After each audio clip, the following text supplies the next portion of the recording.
Quand deux élèves de l'Académie de magie se sont défiés en duel, personne ne s'attendait à un tel résultat. Gray a libéré une boule d'éther magique 100 fois plus grosse que celle de son adversaire. Si le professeur n'était pas intervenu, l'autre élève aurait été complètement détruit. En regardant Gray, il ne comprenait pas comment il avait acquis une telle puissance. Jamais auparavant un étudiant n'avait possédé une telle force magique. Mais la vérité est que Gray est un régresseur, et il n'a pas toujours été aussi fort. Voici comment son histoire a commencé. C'est la bataille finale entre les plus grands héros de l'humanité et leur ennemi démoniaque. Mais cette fois, nous ne suivons pas un héros surpuissant et glorifié. Au lieu de cela, notre protagoniste est juste un simple soldat qui fait son travail avec diligence. Étant le petit morveux qu'il est, un laser perdu le frappe en plein cœur, un coup si puissant qu'il ne résiste même pas et le laisse le traverser. Et cela conclut son histoire. Dans ces derniers instants, il regarde autour de lui ses camarades soldats, morts et éparpillés sur le champ de bataille. Quant aux soi-disant plus grands héros, ils sont enfermés dans un affrontement intense contre l'ennemi juré de l'humanité, le Liquidator. Parmi les héros, il y a 4 braves guerriers, chacun avec des traits uniques et des pouvoirs flashy. Et puis il y a des gars comme notre ami, des simples soldats, jetés comme des pions sacrificiels. Ces gars sont fondamentalement comme des PNJ qui se tiennent dans un coin sans dialogue. Leur but? Juste mourir. Il se sent pathétique, pensant à quel point il a peu contribué à cette guerre. Si seulement il était né avec une sorte de talent. Mais aussi puissants que soient ces héros, ils n'ont pas non plus la moindre chance. Le Liquidator les tranche comme des concombres. Littéralement, un seul coup a suffi pour les anéantir. Il s'avère que ce monstre ne faisait que jouer avec sa proie tout le temps. Le destin de l'humanité est enfin scellé, ou du moins c'est ce que pensait Grelly. C'est alors qu'il se souvient que son cœur a déjà été réduit en miettes, et pourtant il n'est toujours pas mort. La prochaine chose qu'il sait, c'est qu'il se tient au milieu des ruines. Devant lui se trouve cet être omnipotent qui ne donne aucun contexte à ce qui se passe. Le type mystère prétend que le corps de Gray a déjà guéri, mais le plus fou, c'est qu'il s'est guéri lui-même en utilisant des pouvoirs enfouis au fond de lui depuis toujours. L'entité poursuit en disant que Gray est en fait bien plus fort que le Liquidator, le même salaud qui a massacré tous ses héros comme des porcs. Cependant, il n'est pas sûr que Gray puisse même gérer ce pouvoir. Alors pour l'instant, l'entité prête à notre ami une partie de son propre pouvoir, juste assez pour vaincre le Liquidator. De retour dans le monde réel, l'épée de Gray est instantanément entourée d'une énergie mystérieuse offerte par l'être tout-puissant. Sans perdre de temps, il met cette énergie à l'épreuve pour voir si c'est la vraie affaire ou juste du vent. Il s'avère que ce pouvoir a un sérieux impact, à tel point que le Liquidator félicite Gray pour sa force. Mais ce n'est toujours pas suffisant. Alors que Gray se prépare pour une autre frappe, bam. Il est tranché en deux comme les autres. Le sang jaillit de son corps sectionné alors que le Liquidator, assez étrangement, le félicite à nouveau. Il est la première personne à pousser le Liquidator assez loin pour qu'il doive se donner à fond, mais le Liquidator a une autre surprise en réserve. Gray n'a pas encore fini. Cette énergie noirâtre le nourrit. La moitié inférieure de son corps, qui avait disparu il y a une seconde, s'est maintenant reformée, entièrement constituée d'énergie sombre. Frère passe en mode trèfle noir avec cette énorme épée. C'est un spectacle à voir. Dire que quelqu'un pourrait réellement faire hésiter le Liquidator, l'ennemi ne voit pas d'autre option que de dresser un bouclier en nid d'abeille pour protéger son pauvre corps. Gray ne ressemble même plus à un humain. Il s'écrase avec sa lame colossale, et l'impact envoie des ondes de choc littérales dans l'air. Le bouclier se brise en morceaux scintillants, et Monsieur Arrogant finit par manger de la merde avec toute la force du coup. Maintenant, le salaud se demande sérieusement si la chose qu'il combat est même humaine. Bon sang, il n'est pas sûr que Gray soit encore en vie. Pendant ce temps, notre ami se pose la même question, mais pour l'instant, seule la bataille compte. Et, ouais, ce monstre est dur à cuire, mais notre ami est également déterminé à faire le calcul et à démolir ce salaud. Il ne s'arrêtera pas tant que cette menace ne sera pas effacée. Il lance une autre entaille sauvage, et ce type effrayant commence à saigner ce sang doré effrayant. En réponse, le monstre sort un jutsu de niveau supérieur et fait pousser des ailes célestes. On dirait qu'il joue avec le temps lui-même.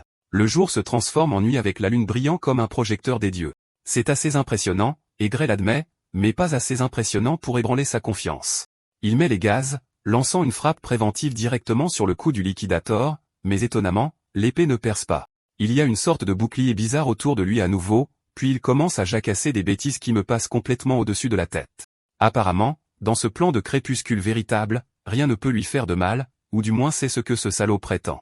Il dit à Gray de lever les yeux vers le ciel pour voir à quel point il est dans la merde. Eh bien, notre ami lève les yeux par curiosité et voit une étoile aveuglante qui brille avec une intensité folle. Puis boum. Cette chose s'écrase comme un putain de météore et anéantit Gray de l'existence. Le Liquidator se tient victorieux, regardant le cratère laissé derrière lui. Mais, heureusement, cette entité mystérieuse d'avant réapparaît juste à temps pour tout rembobiner et renvoyer notre ami dans le passé avec une seule mission qui est de sauver le monde. Au fait, le nom de cet homme mystère est Chrono. Apparemment, lui et le Liquidator ont une sorte d'histoire, mais personne ne nous dit de quel genre. Donc, de toute façon, retour à notre ami qui ouvre les yeux dans un quartier vert paisible juste après sa régression. C'est calme, tranquille, et honnêtement assez photogénique. Il s'avère qu'il est dans sa ville natale, Renato Village, pas seulement sa ville natale, mais la version passée de celle-ci. Il est presque 15 ans dans le passé. On dirait que Chrono a tenu sa promesse. Gray a été renvoyé dans le temps pour une dernière chance de sauver le monde. Soudain, une douleur cuisante rampe dans sa main. Quand il jette un coup d'œil à sa main, il remarque des blessures et des bandages enroulés autour de son poignet. Maintenant qu'il y pense, c'était l'époque de sa vie où il était essentiellement un sac de frappe pour Beldé et sa bande. Mais avec cette nouvelle chance, ce serait pathétique qu'il finisse encore par se faire intimider. Encore une fois, il n'y a aucun moyen qu'il puisse combattre ces types de fronts. Il est largement au-dessus de leur niveau. Avec le recul, même battre le liquidateur semble être un rêve. Quoi qu'il en soit, il doit trouver comment gérer ces brutes, sinon il est condamné à revivre la même souffrance. On dirait qu'il n'a pas de répit, ou peut-être que si, il tombe par hasard sur les mêmes connards qu'il redoute le plus. Bien sûr, c'est Beldé et ses acolytes. Comme il s'ennuie ces derniers temps, ils sont à la recherche de notre gars, désireux de continuer leur tradition de bon vieux harcèlement comme si c'était leur nouvelle religion. Il jette une épée de rechange à ses pieds, lui ordonnant de la ramasser. Notre garçon fixe l'épée, sans comprendre. Il n'a toujours pas compris ce que ces voyous veulent. Après tout, ça fait 15 ans, donc les souvenirs sont un peu flous. Beldé, quant à lui, suppose que Gray fait semblant de ne rien comprendre exprès, alors il a la gentillesse de lui rappeler leurs simulacres de batailles habituels. En entendant cela, Gray essaie rapidement de se débarrasser de ses parasites en pointant sa main blessée.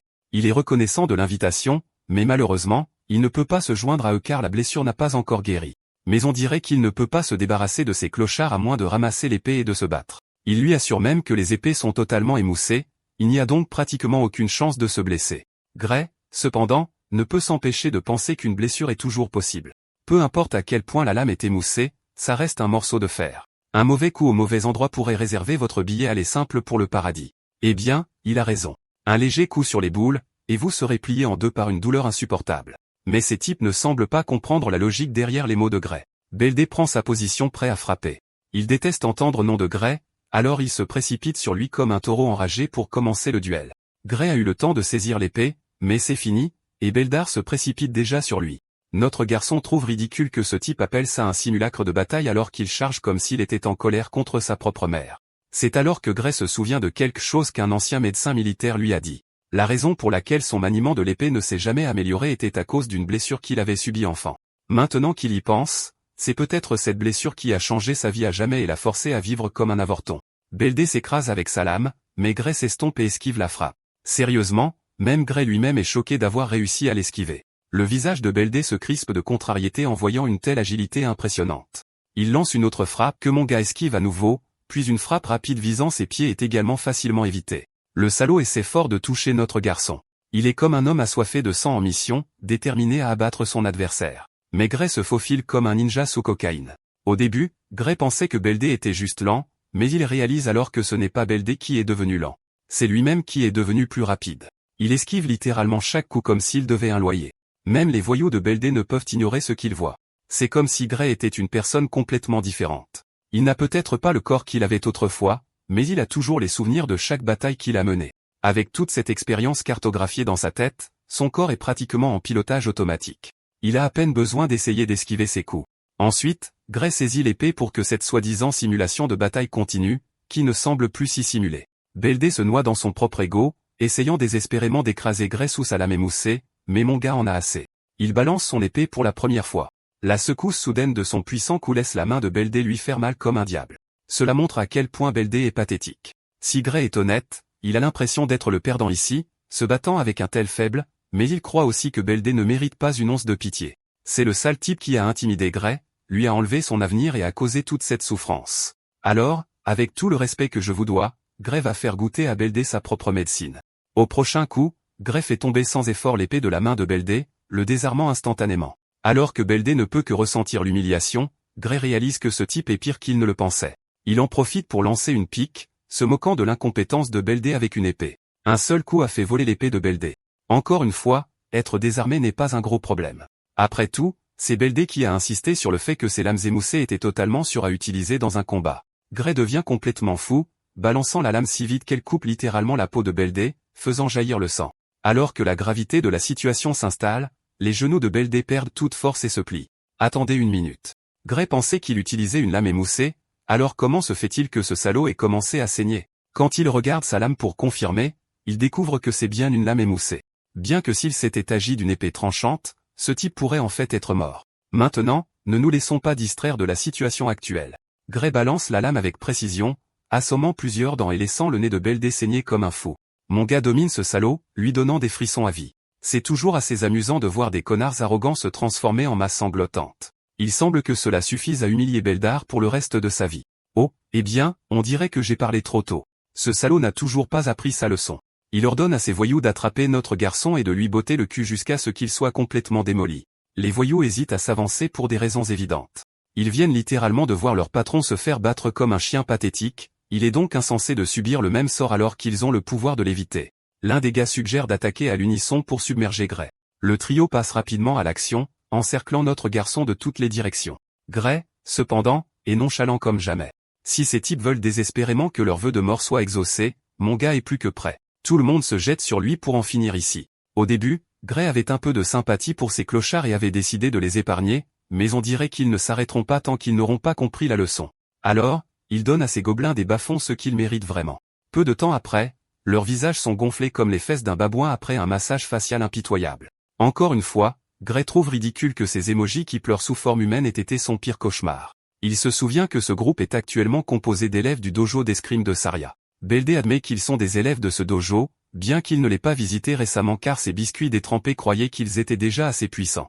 Eh bien, c'est un niveau assez bas pour quelqu'un qui est censé être assez fort. Non pas que Gray attende grand-chose du dojo lui-même. Il montre de l'intérêt à rejoindre le dojo, il veut donc que ses voyous agissent comme sa référence. Belda refuse de satisfaire la demande. Après tout, il ne peut pas imaginer les conséquences une fois que son maître aura découvert qu'il s'est fait lamentablement botter le cul. Gray sait exactement comment traiter avec ces gars. Il balance simplement son épée pour intimider ses ventouses, laissant entrevoir le pire qui pourrait arriver s'il n'écoute pas. Assez curieusement, cette petite menace fait des merveilles. Beldé est non seulement humilié, mais cette raclée lui a donné la vitesse d'un guépard. Il dévale littéralement la route pour atteindre le dojo le plus tôt possible, laissant même ses amis derrière lui. Quelque temps plus tard, ils entrent dans la ville. Alors qu'il marche, Beldé exprime sa curiosité de savoir pourquoi Gray est intéressé à rejoindre un dojo. Il s'avère que ce dojo a une place de recommandation pour l'académie. Notre garçon n'a pas besoin d'en dire plus car il est sûr que Beldé est assez mature pour comprendre quel est son objectif principal. Un des gars se demande pourquoi Gray ressent même le besoin de rejoindre une académie alors qu'il est déjà assez puissant. Ces salopes ne savent pas que mon gars ne place pas la barre aussi bas. Il a sa propre définition de suffisant. Il se souvient vivement du jour où tous les héros de l'humanité ont été massacrés comme des porcs en un clin d'œil, et c'était censé être la formation la plus forte du monde. Oubliez les héros. Même lui ne pouvait pas égratigner ce bâtard avec tout le pouvoir mystérieux qu'il avait. Seul Dieu sait combien de pouvoir sera suffisant pour vaincre ce bâtard. Bien qu'il n'ait pas été complètement désespéré à l'époque, au moment où il a obtenu ses pouvoirs sombres de badass, il s'est senti comme un être omnipotent qui pouvait tout détruire. Ce qui le retenait, c'était un manque de compétences en escrime. Il s'était appuyé sur quelques astuces qu'il avait apprises du sein de l'épée. S'il avait passé plus de temps à s'entraîner à l'escrime, tout comme le sein de l'épée, il est presque sûr qu'il aurait pu renverser le cours de la bataille à lui seul. C'est probablement pourquoi Chrono l'a envoyé ici, pour qu'il travaille dur jusqu'à ce qu'il soit digne de manier à nouveau ce pouvoir sombre et mystérieux. Quelque temps plus tard, nous rencontrons le maître dont ces voyous parlaient. Le groupe se fait réprimander pour avoir provoqué un civil au hasard. Et pire encore, tout ce qu'ils ont obtenu après avoir défié ce civil, c'est une défaite humiliante. Cette femme intimidante est l'instructrice de dojo d'escrime, Saria. Beldé essaie de clarifier qu'il n'essayait pas vraiment d'intimider qui que ce soit. Ce n'était qu'une simple bataille simulée. Le pauvre bâtard finit par prendre un coup dévastateur pour ses mensonges, un coup assez fort pour qu'il soit sur la lune avec ce billet aller simple. Ces voyous tremblent de terreur, souhaitant pouvoir simplement survivre à cette journée. Rien à craindre, les gars. La cascade qu'elle vient de faire était une petite leçon qu'elle voulait enseigner à ces imbéciles. S'ils appellent battre quelqu'un de désarmer une bataille simulée, alors ce qu'elle a fait compte aussi comme une bataille simulée. Elle pointe son épée juste sur le visage laid de Beldé et l'expulse immédiatement du dojo. Non seulement lui, mais ses voyous le rejoignent aussi. Avec cela, ces voyous pathétiques prennent leur chef loser pathétique et sortent pathétiquement. Elle se retourne immédiatement, s'assoit sur ses pieds et s'excuse auprès de sa nouvelle recrue au nom de ses anciens élèves qui lui ont causé beaucoup de problèmes. Mon gars rejette les excuses. Retour aux affaires. Elle a entendu dire qu'il voulait une recommandation à l'académie, ce à quoi mon gars le confirme. Étant donné que Beldé et son équipe de seconde zone lui ont causé beaucoup de problèmes, elle est disposée à lui écrire une lettre de recommandation. Bien qu'avant de faire cela, elle veut qu'il prouve sa valeur. Les deux concurrents se tiennent l'un contre l'autre, des épées de bois à la main. Étant l'aîné, Elle lui donne généreusement la possibilité de frapper en premier. Et ainsi commence l'échange de coups. Ils se déplacent si vite que littéralement tout ce qu'ils laissent derrière eux, ce sont des traînées de silhouettes de leurs frappes redoutables. Pendant ce temps, Saria fait son travail, qui est d'évaluer les capacités de notre garçon. Elle peut dire que son escrime est assez pratique pour son âge. C'est comme s'il avait vécu d'innombrables batailles auparavant. Maintenant, il est logique que ces abrutis se soient fait botter le cul par une seule personne. Son style est principalement autodidacte, mais de temps en temps, son jeu d'épée ressemble à ce qui est enseigné à l'académie. Cela signifie probablement que quelqu'un lui a probablement enseigné, bien que sa technique soit encore brute. Une chose est sûre cependant, il a beaucoup de talent brut qui ne demande qu'à être exploité et exploité au maximum. Elle a essentiellement trouvé un diamant à l'état brut. Maintenant qu'elle l'a évalué, elle décide de mettre fin au duel avec le dernier coup qu'elle est sur le point de porter. Mon gars se prépare et part sans effort son attaque. Cette danse macabre recommence une fois de plus. Bro part littéralement chacune de ses attaques comme s'il était allergique aux dégâts. Cela incite la femme à devenir anxieuse. Le manque d'hésitation de son côté la déstabilise. C'est comme si aucune attaque qu'elle essaie ne pouvait faire fléchir sa position.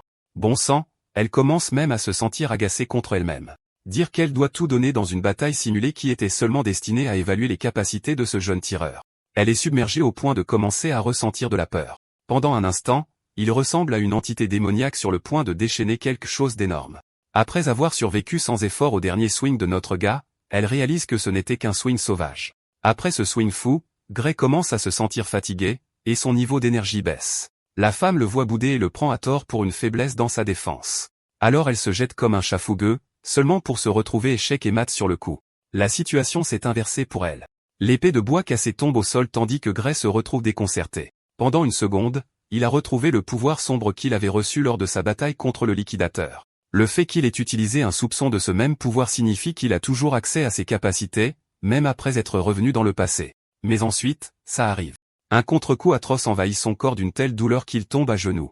Il ne peut même pas se tenir debout, tandis que Saria, alarmée par son état, veut l'aider. Même après avoir utilisé une fraction de son pouvoir, Gray se rend compte que son corps actuel est incapable de manifester ses capacités. Pourtant, il rassemble la détermination de se relever malgré le tremblement de son corps.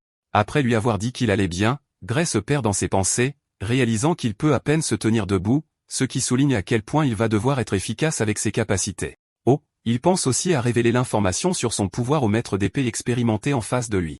Saria le regarde juste complètement perdue et confuse. Pendant ce temps, notre garçon évalue la situation avec une tête claire et conclut qu'il ne devrait parler de ce qui s'est passé à personne. Après tout, qui croirait jamais son histoire ridicule? Et ce n'est pas non plus comme s'il pouvait contrôler ses pouvoirs obscurs à volonté pour démontrer ce qu'il veut dire. Gardant cela à l'esprit, il invente une excuse innocente selon laquelle il s'est simplement surmené. Mais pour le maître d'épée, elle ne le croit pas une seconde, pensant à quel point il est ridicule avec cette excuse. Il n'y a tout simplement aucun moyen pour lui d'avoir tranché son épée de bois alors qu'il se battait avec des armes émoussées en premier lieu. Elle se montre intelligente au point de comprendre que Gray lui cache quelque chose.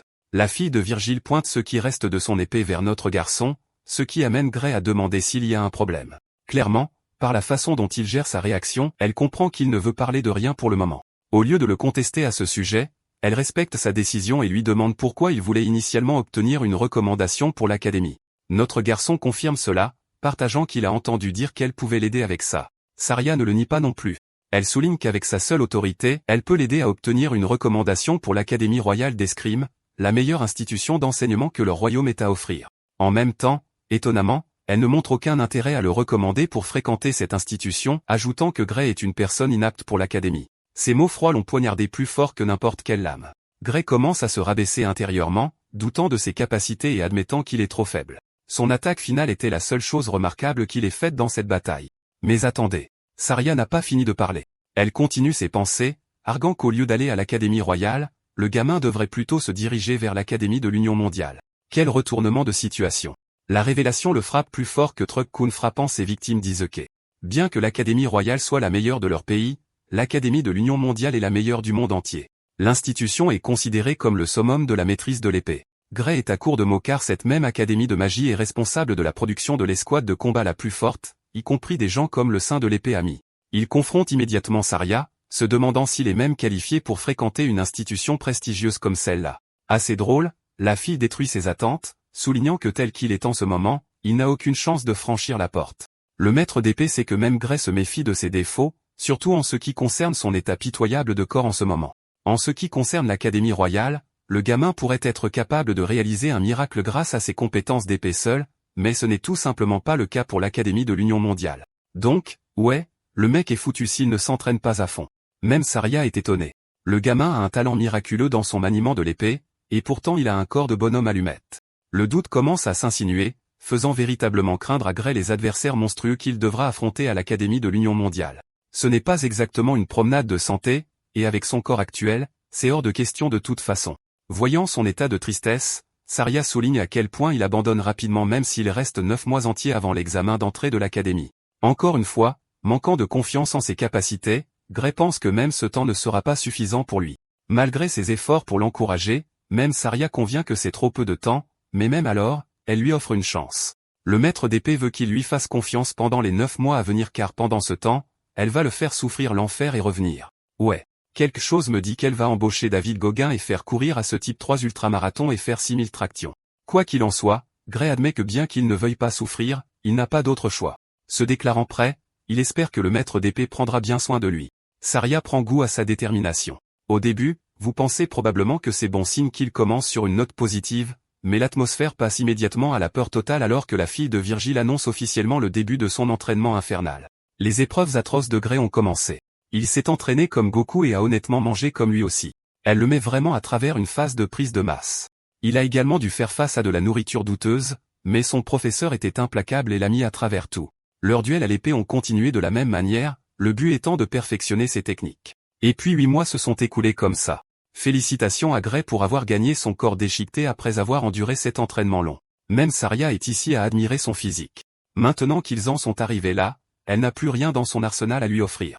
Il est prêt à sortir dans le monde réel maintenant, mais son attitude décontractée déroute Gray car il reste encore un mois entier avant l'examen d'entrée. La fille de Virgile rappelle à notre garçon qu'il va passer beaucoup de temps à voyager pour se rendre au lieu de l'examen d'entrée.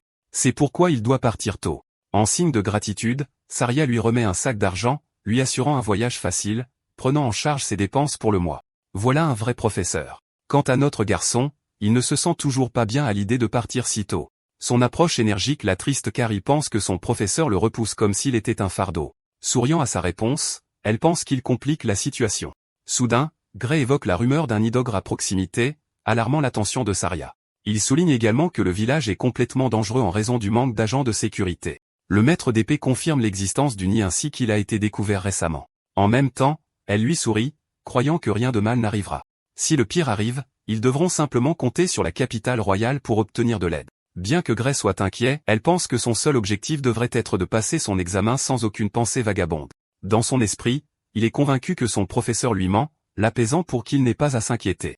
La capitale royale ne va jamais envoyer d'aide à un minuscule village. Et quand le village sera attaqué et détruit par les ogres, cela résultera inévitablement en la mort brutale de Saria. Dans sa vie d'avant, il a appris qu'elle était morte en affrontant seule la bataille. Quoi qu'il en soit, il ne lui raconte rien de tout ça et accepte juste la situation, remerciant son professeur de l'avoir aidé tout ce temps. Gray prévoit de partir immédiatement, ce qui fait sourire Saria. Elle et ses deux fortes personnalités espèrent qu'il réussira. Quelques jours plus tard, on la voit parcourir un chemin dangereux pour se rendre au nid. Ici, des restes squelettiques d'humains sont horriblement suspendus aux arbres comme un avertissement. Saria essaie de localiser le nid en utilisant les informations qu'elle a reçues de l'éclaireur. En apercevant la traînée de sang devant elle, elle sait que le danger rôde. Mais avant qu'elle ne fasse quoi que ce soit, le maître d'épée est alarmé par la voix familière de son disciple. Assis au sommet de la branche d'arbre, il se demande où sa maîtresse bien-aimée se dirige si tard dans la nuit. Surprise de son arrivée, elle lui demande ce qu'il fait ici alors qu'il est censé se concentrer sur l'académie. Atterrissant sur le sol, il la taquine en lui demandant pourquoi elle le questionne alors que c'est lui qui devrait le faire. Elle lui a menti quand elle a dit qu'elle allait ignorer la situation du nid et laisser la capitale royale s'en occuper. Saria explique que la capitale royale a refusé de venir à cause de leurs affaires personnelles, c'est pourquoi elle a pris le travail elle-même. Elle est confiante en ses compétences à l'épée, croyant que quoi qu'il y ait dans ce nid, elle peut le vaincre, surtout après avoir reçu le rapport de l'éclaireur. Saria révèle que son adversaire sera un ogre d'élite, et que des monstres sbires rôdent, environ 50 créatures à part le boss. Elle sait que combattre les monstres sera difficile à cause de leur nombre, mais cela ne l'empêche pas d'y aller. D'ailleurs, même Gray admet qu'un ogre d'élite n'est pas fort, du moins pas assez pour vaincre une femme de son calibre. Cependant, le truc avec les ogres, c'est que leur avantage unique réside dans leur intelligence et leur nombre écrasant. Avec autant d'ogres dans ce nid, Saria va définitivement mourir s'ils parviennent à l'encercler et à la submerger. À part ça, notre garçon sait une chose avec une confiance absolue. Grâce à sa connaissance de sa vie antérieure, laisser Saria entreprendre la mission seule, c'est comme l'envoyer à la mort. Et à la fin, le village sera également détruit sans protecteur. C'est le sombre avenir qu'il a déjà vécu auparavant. Dans cet esprit, le jeune disciple demande à faire équipe avec elle, mais sa maîtresse n'est pas d'accord, déclarant qu'elle se débrouille très bien toute seule. Au lieu de perdre du temps à essayer de la convaincre qu'elle ne suffira pas, Gray lui dit intelligemment qu'il veut acquérir une véritable expérience de combat. Il va même jusqu'à la culpabiliser, lui demandant si elle a peur qu'il devienne un fardeau sur son chemin.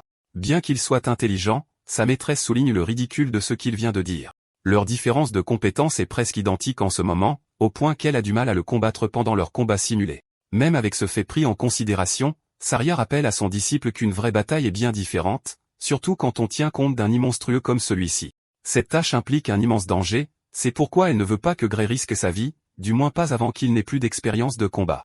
Son disciple est dévasté d'entendre sa conviction. Après tout, Saria ne bougeait pas de sa position. Alors il tente une dernière approche, une idée qu'il veut partager avec sa maîtresse. Au début, elle est surprise jusqu'à ce que Gray la défie carrément en combat, promettant de l'endormir et de partir seul affronter l'ogre. La situation devient tendue. Le disciple vient de défier son maître dans un vrai combat. Son épée pointée sur elle. Gray attend sa réponse. Réalisant que son élève est aussi têtu qu'elle, Saria admet sa défaite. Elle ne veut pas qu'il y aille seul, alors elle revient sur sa suggestion précédente d'y aller ensemble. Tout ce qui l'intéresse, c'est qu'ils reviennent en un seul morceau, et, oui, un seul morceau est réel. Ils s'unissent et s'aventurent dans la forêt pour affronter les monstres. Le chevalier vieillit, et finalement, le maître et le disciple découvrent l'emplacement du nid. Les monstres intelligents utilisent leur environnement à leur avantage. Ils ont fait un nid qui ne laisse aucune place à l'évasion au cas où quelqu'un oserait s'aventurer jusqu'ici pour les défier. Saria pense que les créatures doivent être confiantes en leurs capacités, tandis que Gray soutient que c'est en fait plus un désavantage pour eux deux car ils devront se battre prudemment. Observant d'une distance sûre, elle est plutôt surprise. Le boss est introuvable parmi le groupe, ce qui lui fait se demander s'il se cache dans sa tente. Si c'est le cas, c'est bon pour eux. Parce que de cette façon, ils pourront tuer beaucoup de sbires avant que l'ogre d'élite ne puisse les affronter.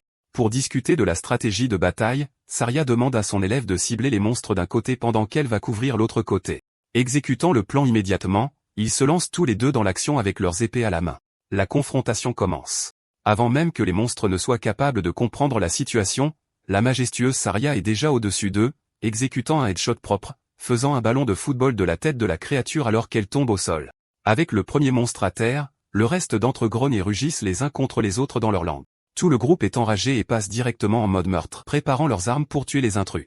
Mais cela n'a pas d'importance car notre garçon est en mode bête avec la façon dont il massacre la horde. Ce type est une armée à lui tout seul, coupant plusieurs monstres en même temps. L'élégante Saria est tout aussi impressionnante, montrant ses compétences impressionnantes qu'elle a apprises de Papa Virgile. Les deux sont imparables. Gray et Saria se couvrent parfaitement le dos. En l'espace de quelques minutes, chaque monstre en vue est réduit à un nombre de morts pour eux. D'ailleurs, elle est en fait assez impressionnée par la détermination inébranlable de Gray dans une vraie bataille. Il n'a jamais été aussi prêt, avertissant sa maîtresse de rester également sur ses gardes. Voici le truc cependant. Quelque chose dans la situation lui donne un mauvais pressentiment. Ce combat a été trop facile pour eux. Beaucoup trop facile, en fait. Parce que si c'est le niveau que Saria devait affronter, alors elle aurait pu tous les vaincre elle-même même sans son aide. Et cela l'amène à un état de malaise parce que quoi que ce soit qui se repose à l'intérieur de la tente, ça va être beaucoup plus terrifiant que tout ce qu'ils ont affronté jusqu'à présent. En parlant de ça, la paire d'yeux menaçants de la créature brille à travers la tente sombre, le regardant de loin. Dès que Gray entre en contact avec les yeux de la créature, il frissonne de choc. Malgré sa force, il se recroqueville et dit à sa maîtresse qu'ils doivent partir immédiatement. Même Saria ne comprend pas ce qui lui arrive tout d'un coup. Sans rien expliquer, il lui rugit de courir avec tellement de peur dans sa voix que Saria ne le remet pas en question. Elle suit simplement ses instructions et s'enfuit juste après lui. Pendant qu'il court, vous pourriez penser qu'ils vont s'échapper. Mais non, parce que leur terrifiant adversaire saute littéralement des cieux avec une verticale massive. Gray est terrifié quand le monstre plante ses pieds dans le sol, confrontant les humains audacieux. L'expression de Saria change pour un choc, soulignant comment le boss est personnellement venu les affronter. Mais alors Gray lâche une bombe que personne n'attendait. Ce n'est pas du tout le boss. Juste au moment où il est sur le point de révéler l'emplacement du vrai boss, une voix monstrueuse rugit derrière eux. Ce rugissement provocateur déchaîne une autre horde de créatures pour les poursuivre. Le bruit palpitant est assourdissant pour Saria, mais pour les ogres, il les a transformés en maniaques affamés de bataille.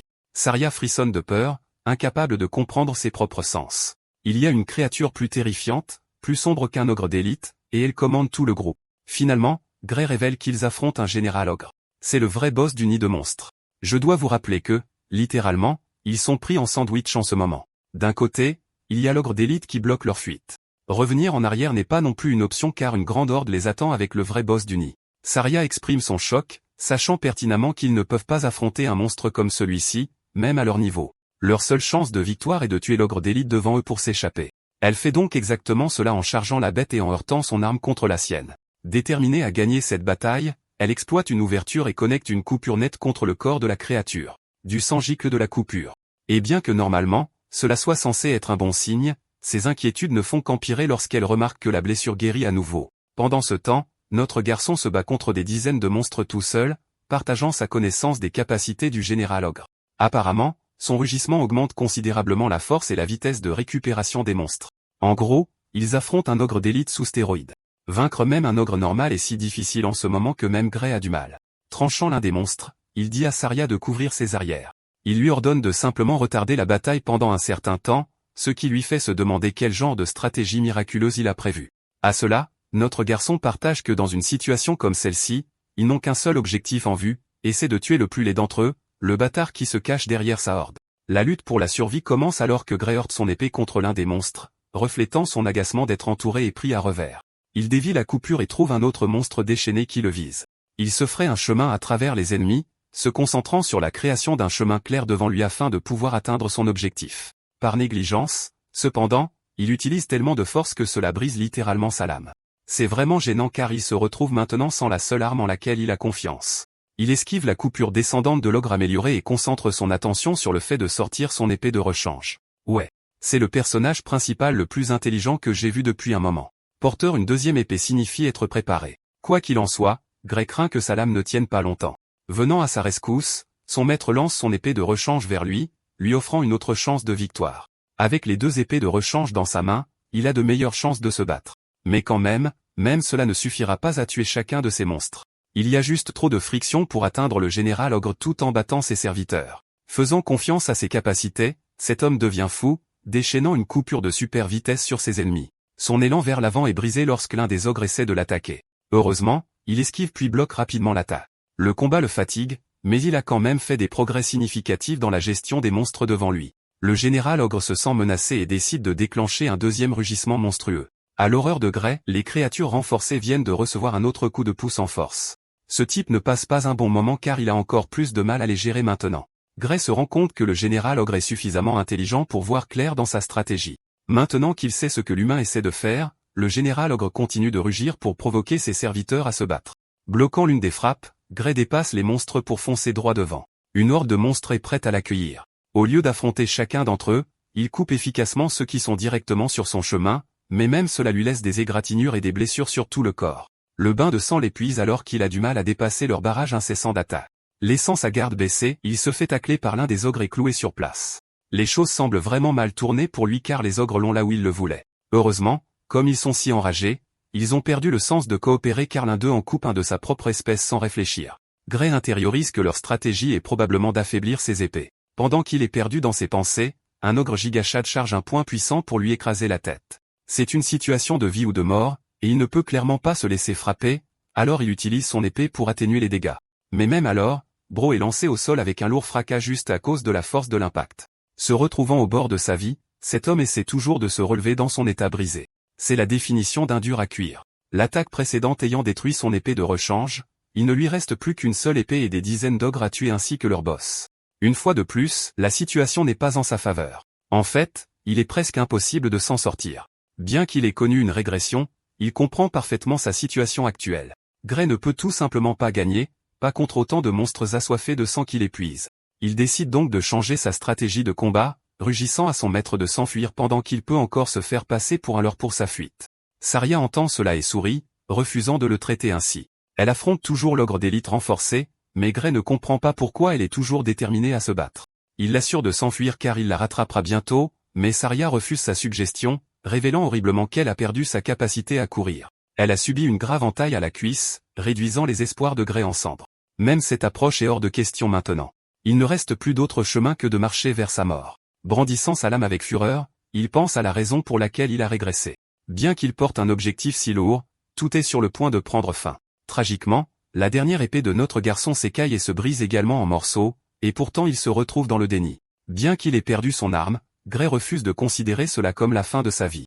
S'il pouvait utiliser le pouvoir du futur, cette capacité terrifiante qui égalait le liquidateur et pouvait le blesser. S'il pouvait l'utiliser ne serait-ce qu'un instant, ces monstres seraient réduits en pièces. Visualisant intensément la sensation qu'il a ressentie à ce moment-là, il charge son épée brisée, entrant dans un état méditatif. Et quand il rouvre les yeux, Gray n'est plus le faible qu'il était auparavant. Une seule entaille sombre et brûlante éviscère les ogres, les réduisant en cendres avec son épée noire brûlante.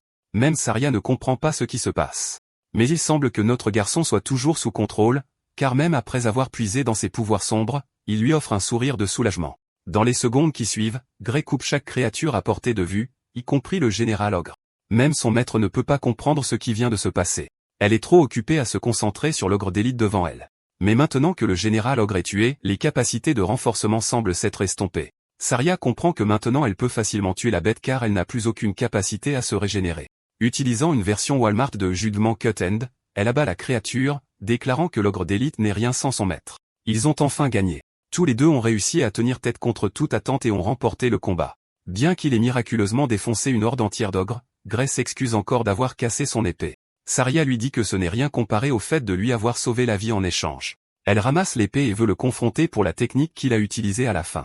Mais avant qu'elle ne puisse terminer sa phrase, notre garçon s'effondre sur le sol, complètement inconscient à cause des séquelles, laissant son maître crier son nom avec inquiétude. La perspective coupe à l'esprit intérieur de Gray. Il s'interroge sur son environnement et ne remarque qu'une porte flottante enchaînée devant lui. Il est confus jusqu'à ce que la porte libère le même genre d'énergie sombre qu'il utilise grâce à sa capacité.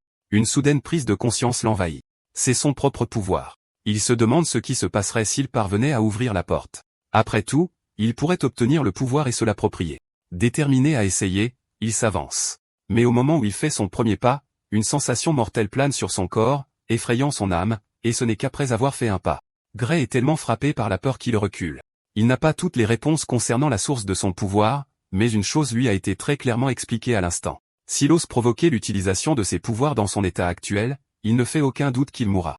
Et ce n'est pas une simple affirmation car la sensation est si horrible qu'elle le fait pleurer. Du vide, une voix se glisse dans son esprit, le félicitant pour sa décision à l'instant. Avant que Gray ne puisse aller plus loin, il se réveille en panique dans son lit.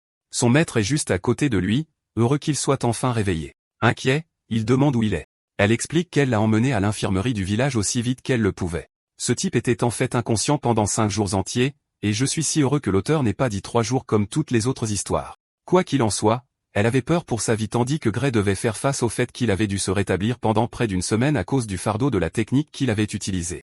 Même Saria pense qu'il a fait plus que son devoir dans cette bataille.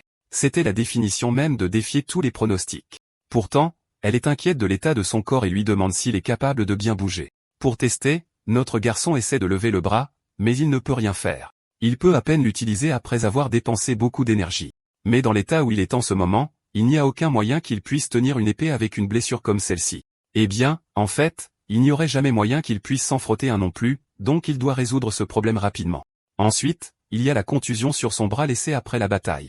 Saria s'inquiète de son état, sachant qu'il est incapable de bien bouger son corps. Gray confirme qu'il est impuissant en ce moment. Même son maître admet que son bras ne reviendra pas à la normale de sitôt, révélant que chaque os de son bras a été brisé en morceaux. Cette révélation surprend notre garçon car, étrangement, il ne ressent aucune douleur. C'est en fait grâce au traitement de potion magique qu'il a reçu. La mâchoire de notre garçon tombe car ces choses sont censées être vraiment chères, et elle vient d'en utiliser une sur lui. Saria explique qu'il n'y a pas lieu de s'inquiéter car le chef du village les a personnellement récompensés avec elle. Le gamin n'en revient pas. Il ne connaît même pas personnellement le chef du village, et il a reçu une potion magique à ses frais. Saria pense qu'il est stupide de ne pas comprendre sa situation. Alors elle le dit en gras. Gray est officiellement le sauveur et le héros du village. Avant qu'il ne puisse saisir ce qu'elle vient de dire, le chef du village fait irruption pour saluer le garçon, le remerciant pour tout ce qu'il a fait. Pour souligner la grandeur de ses pieds, le chef du village rappelle au gamin qu'un général ogre est si fort qu'il faut une ville entière pour se battre contre un seul. Ce genre de créature menaçait leur village, et pourtant un garçon a pu se frayer un chemin en taillant un chemin et en tuant le monstre, assurant la sécurité du village. Pour cela, le chef du village est reconnaissant. C'est grâce aux vaillants efforts du garçon et de son maître que leurs vies ne sont plus menacées. Incapable d'accepter tout le mérite, Gray soutient qu'ils exagèrent ce qu'il a fait, mais le chef du village pense que c'est lui qui mine ce qu'il a fait. Y réfléchissant un instant, Gray réfléchit au résultat. Il pense que les paroles du chef du village sont peut-être justes. Vous vous souvenez de sa vie antérieure. Dans cette vie, cet endroit a été réduit en cendres à cause des ogres qui l'ont pillé. C'est la signification de son accomplissement. Le chef du village est plus qu'heureux de lui donner une longue explication sur ce qui le rend si grand, mais pour l'instant, il se concentre sur la mission du garçon de réussir l'examen d'entrée à l'Académie de l'Union mondiale. En parlant de ça, Gray vient de se souvenir de son véritable objectif. Il est allé imprudemment tuer les créatures dans le nid de monstres quelques semaines avant son examen.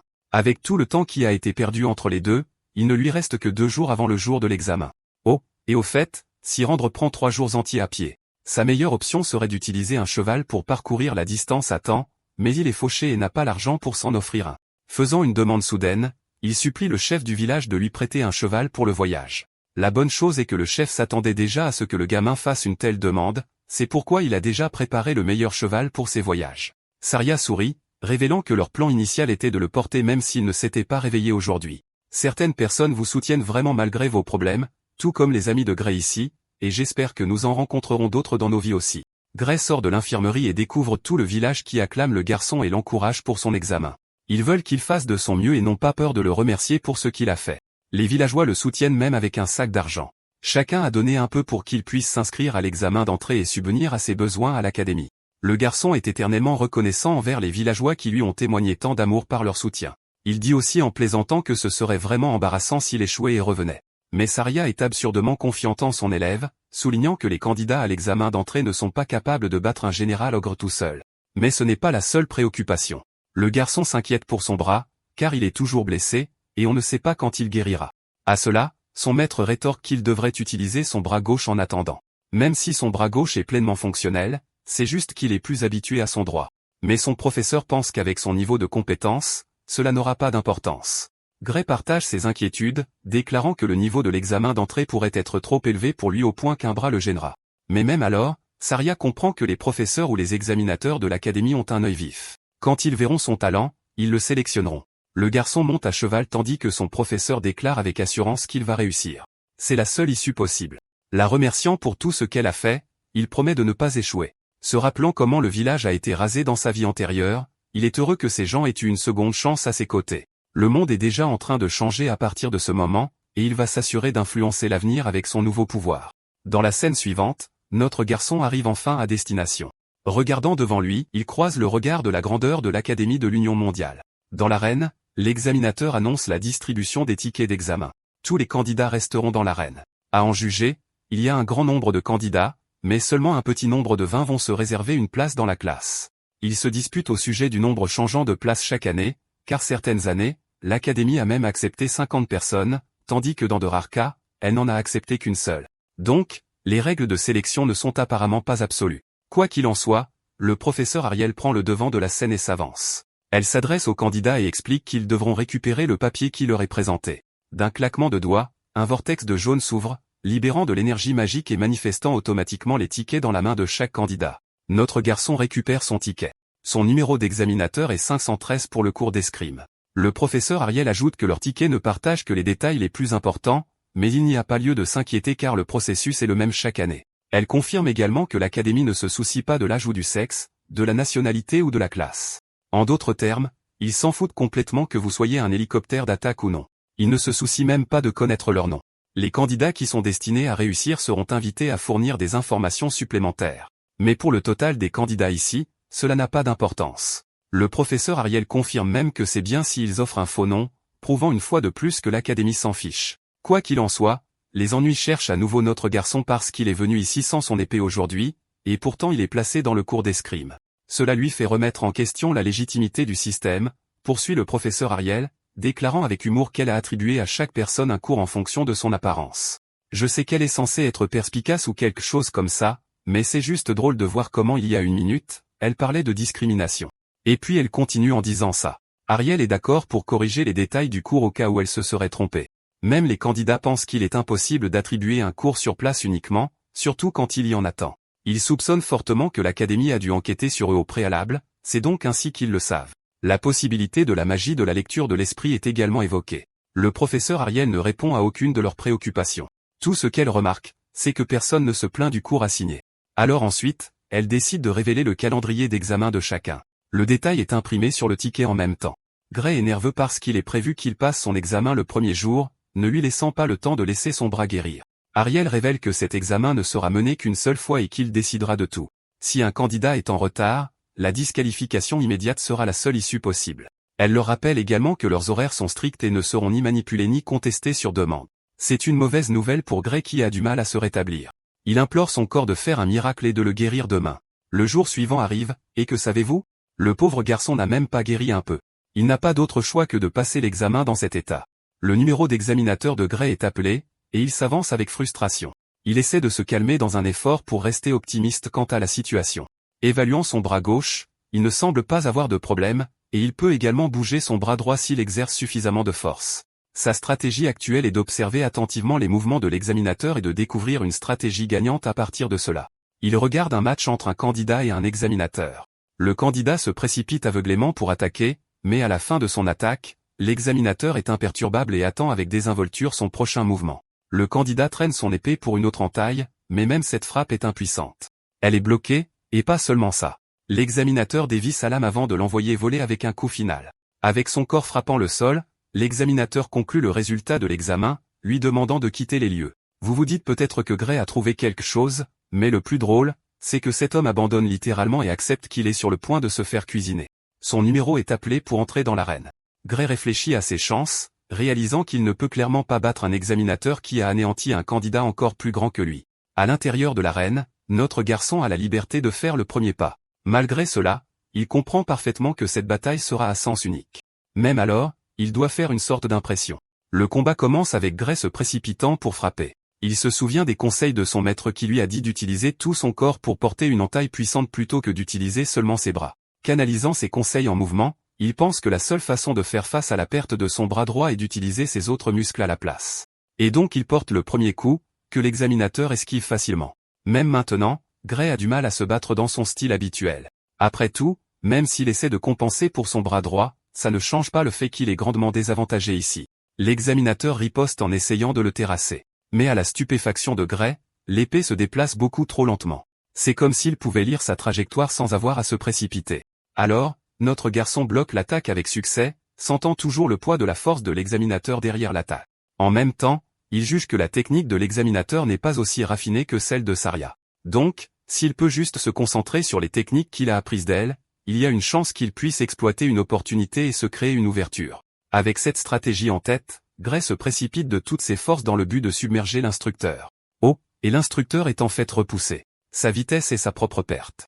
Gray prend confiance, réalisant qu'il peut facilement battre cet examinateur. Les mots de son maître lui reviennent en mémoire. Leurs lames s'entrechoquent une fois de plus, mais Gray submerge son adversaire avec une déviation complète, prêt à terminer la bataille avec sa nouvelle confiance.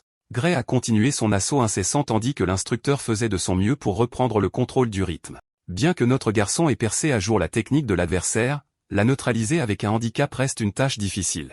Il a exploité l'écart de vitesse et a glissé un coup de poignard direct seulement pour se faire contrer. La différence de puissance brute était tout simplement trop grande. Briser la forme de l'instructeur est plus facile à dire qu'à faire avec deux mains, encore moins une. Cela dit, l'agression de Gray rendait les mouvements du nerd de plus en plus rudes. Ce serait un peu risqué, mais il peut tenter sa chance ici. Avec un plan clair en tête, Gray laissa l'instructeur le pousser au bord de la scène, exposant un fossé massif dans sa défense. Comme prévu, Glace a mordu à l'hameçon et s'est jeté pour un coup de grâce. L'instructeur est tombé dans le piège le plus vieux du monde.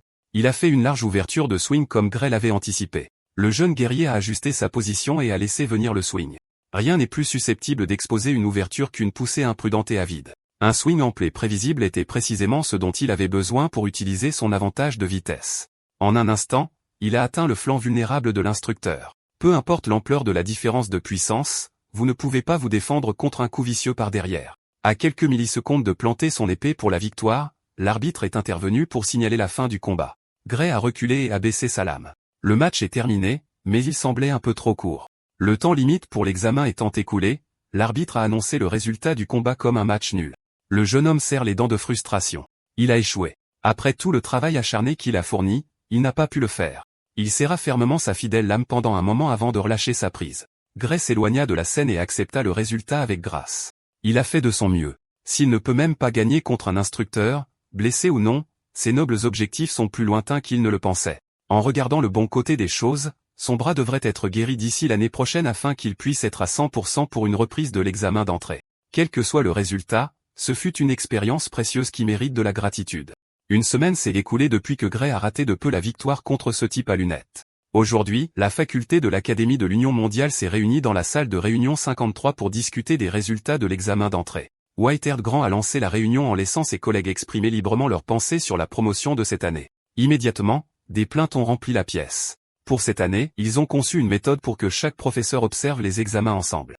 C'était plutôt inefficace et fastidieux. Bien sûr, il y en a qui ont aimé le format. Ils ne peuvent pas se permettre de négliger un talent prometteur simplement pour le confort de la faculté après tout. Grant a détourné la discussion du système d'examen et l'a ramené vers les étudiants pleins d'espoir. En commençant par le cours d'escrime, il a convoqué des enregistrements magiques de chaque candidat pour évaluer ceux qui ont réussi une dernière fois.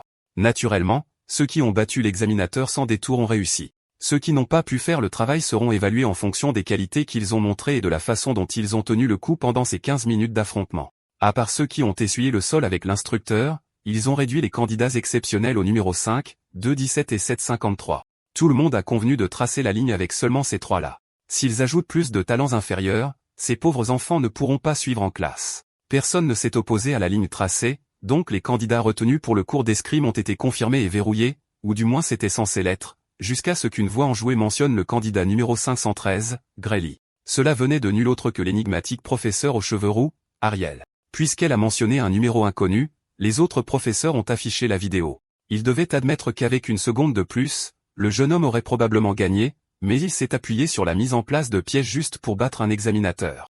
L'académie pourrait s'avérer trop difficile pour le gars. Ceux qui ont l'œil entraîné pour l'escrime pouvaient voir la technique solide, le manque de puissance et l'inadéquation claire du début à la fin.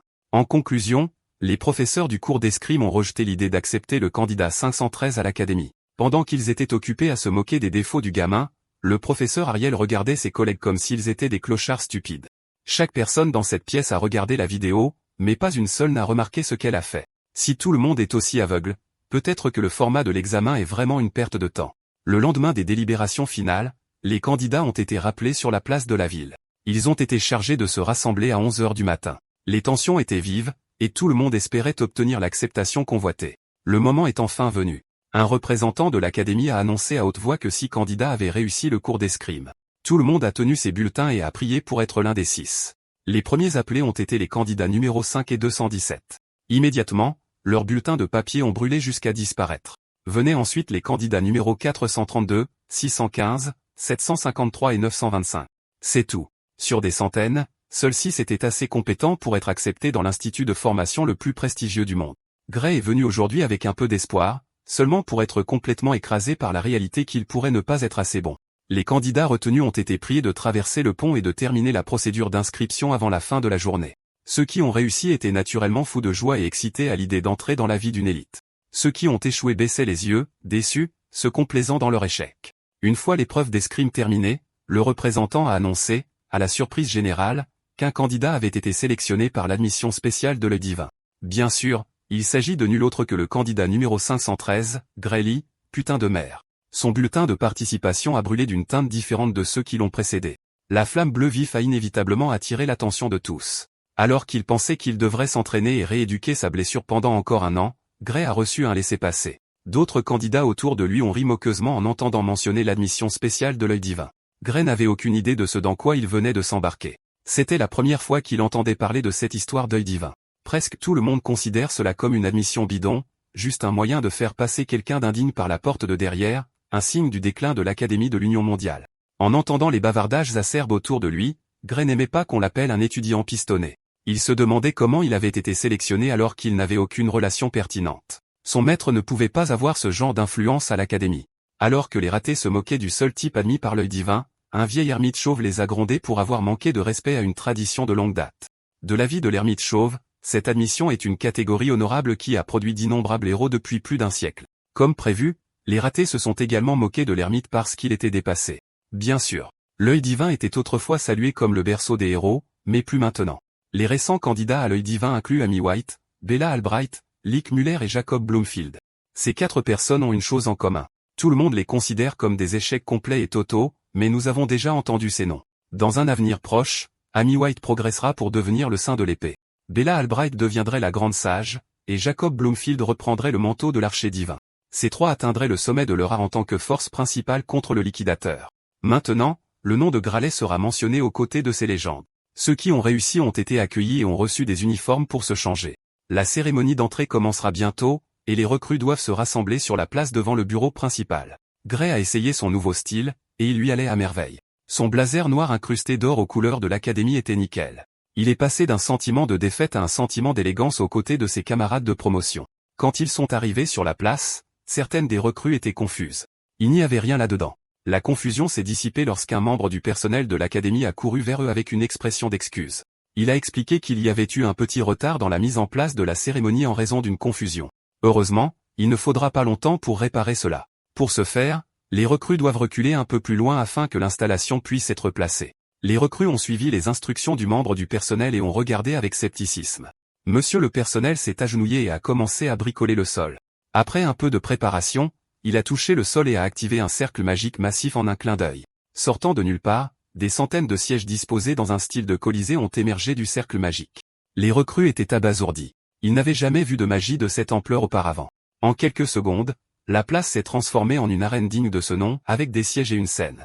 Monsieur le personnel s'est excusé une fois de plus pour le retard et a demandé aux recrues de s'asseoir où elles le souhaitaient. Encore secoués par l'absurde démonstration de magie, ils ont emboîté le pas. Certaines des recrues les plus averties ont reconnu l'utilisation de la magie de téléportation pour faire apparaître littéralement une arène. Gray a tranquillement pris place au milieu de la rangée. Il a estimé que c'était la façon dont l'académie menait une cérémonie d'entrée grandiose près du bâtiment de l'école. Il montre essentiellement la puissance de l'Académie de l'Union mondiale. Une fois que tout le monde a été assis, d'autres recrues ont fait remarquer que le nombre de sièges était un peu excessif. Il n'était que 30 présents, mais il y avait des centaines de sièges.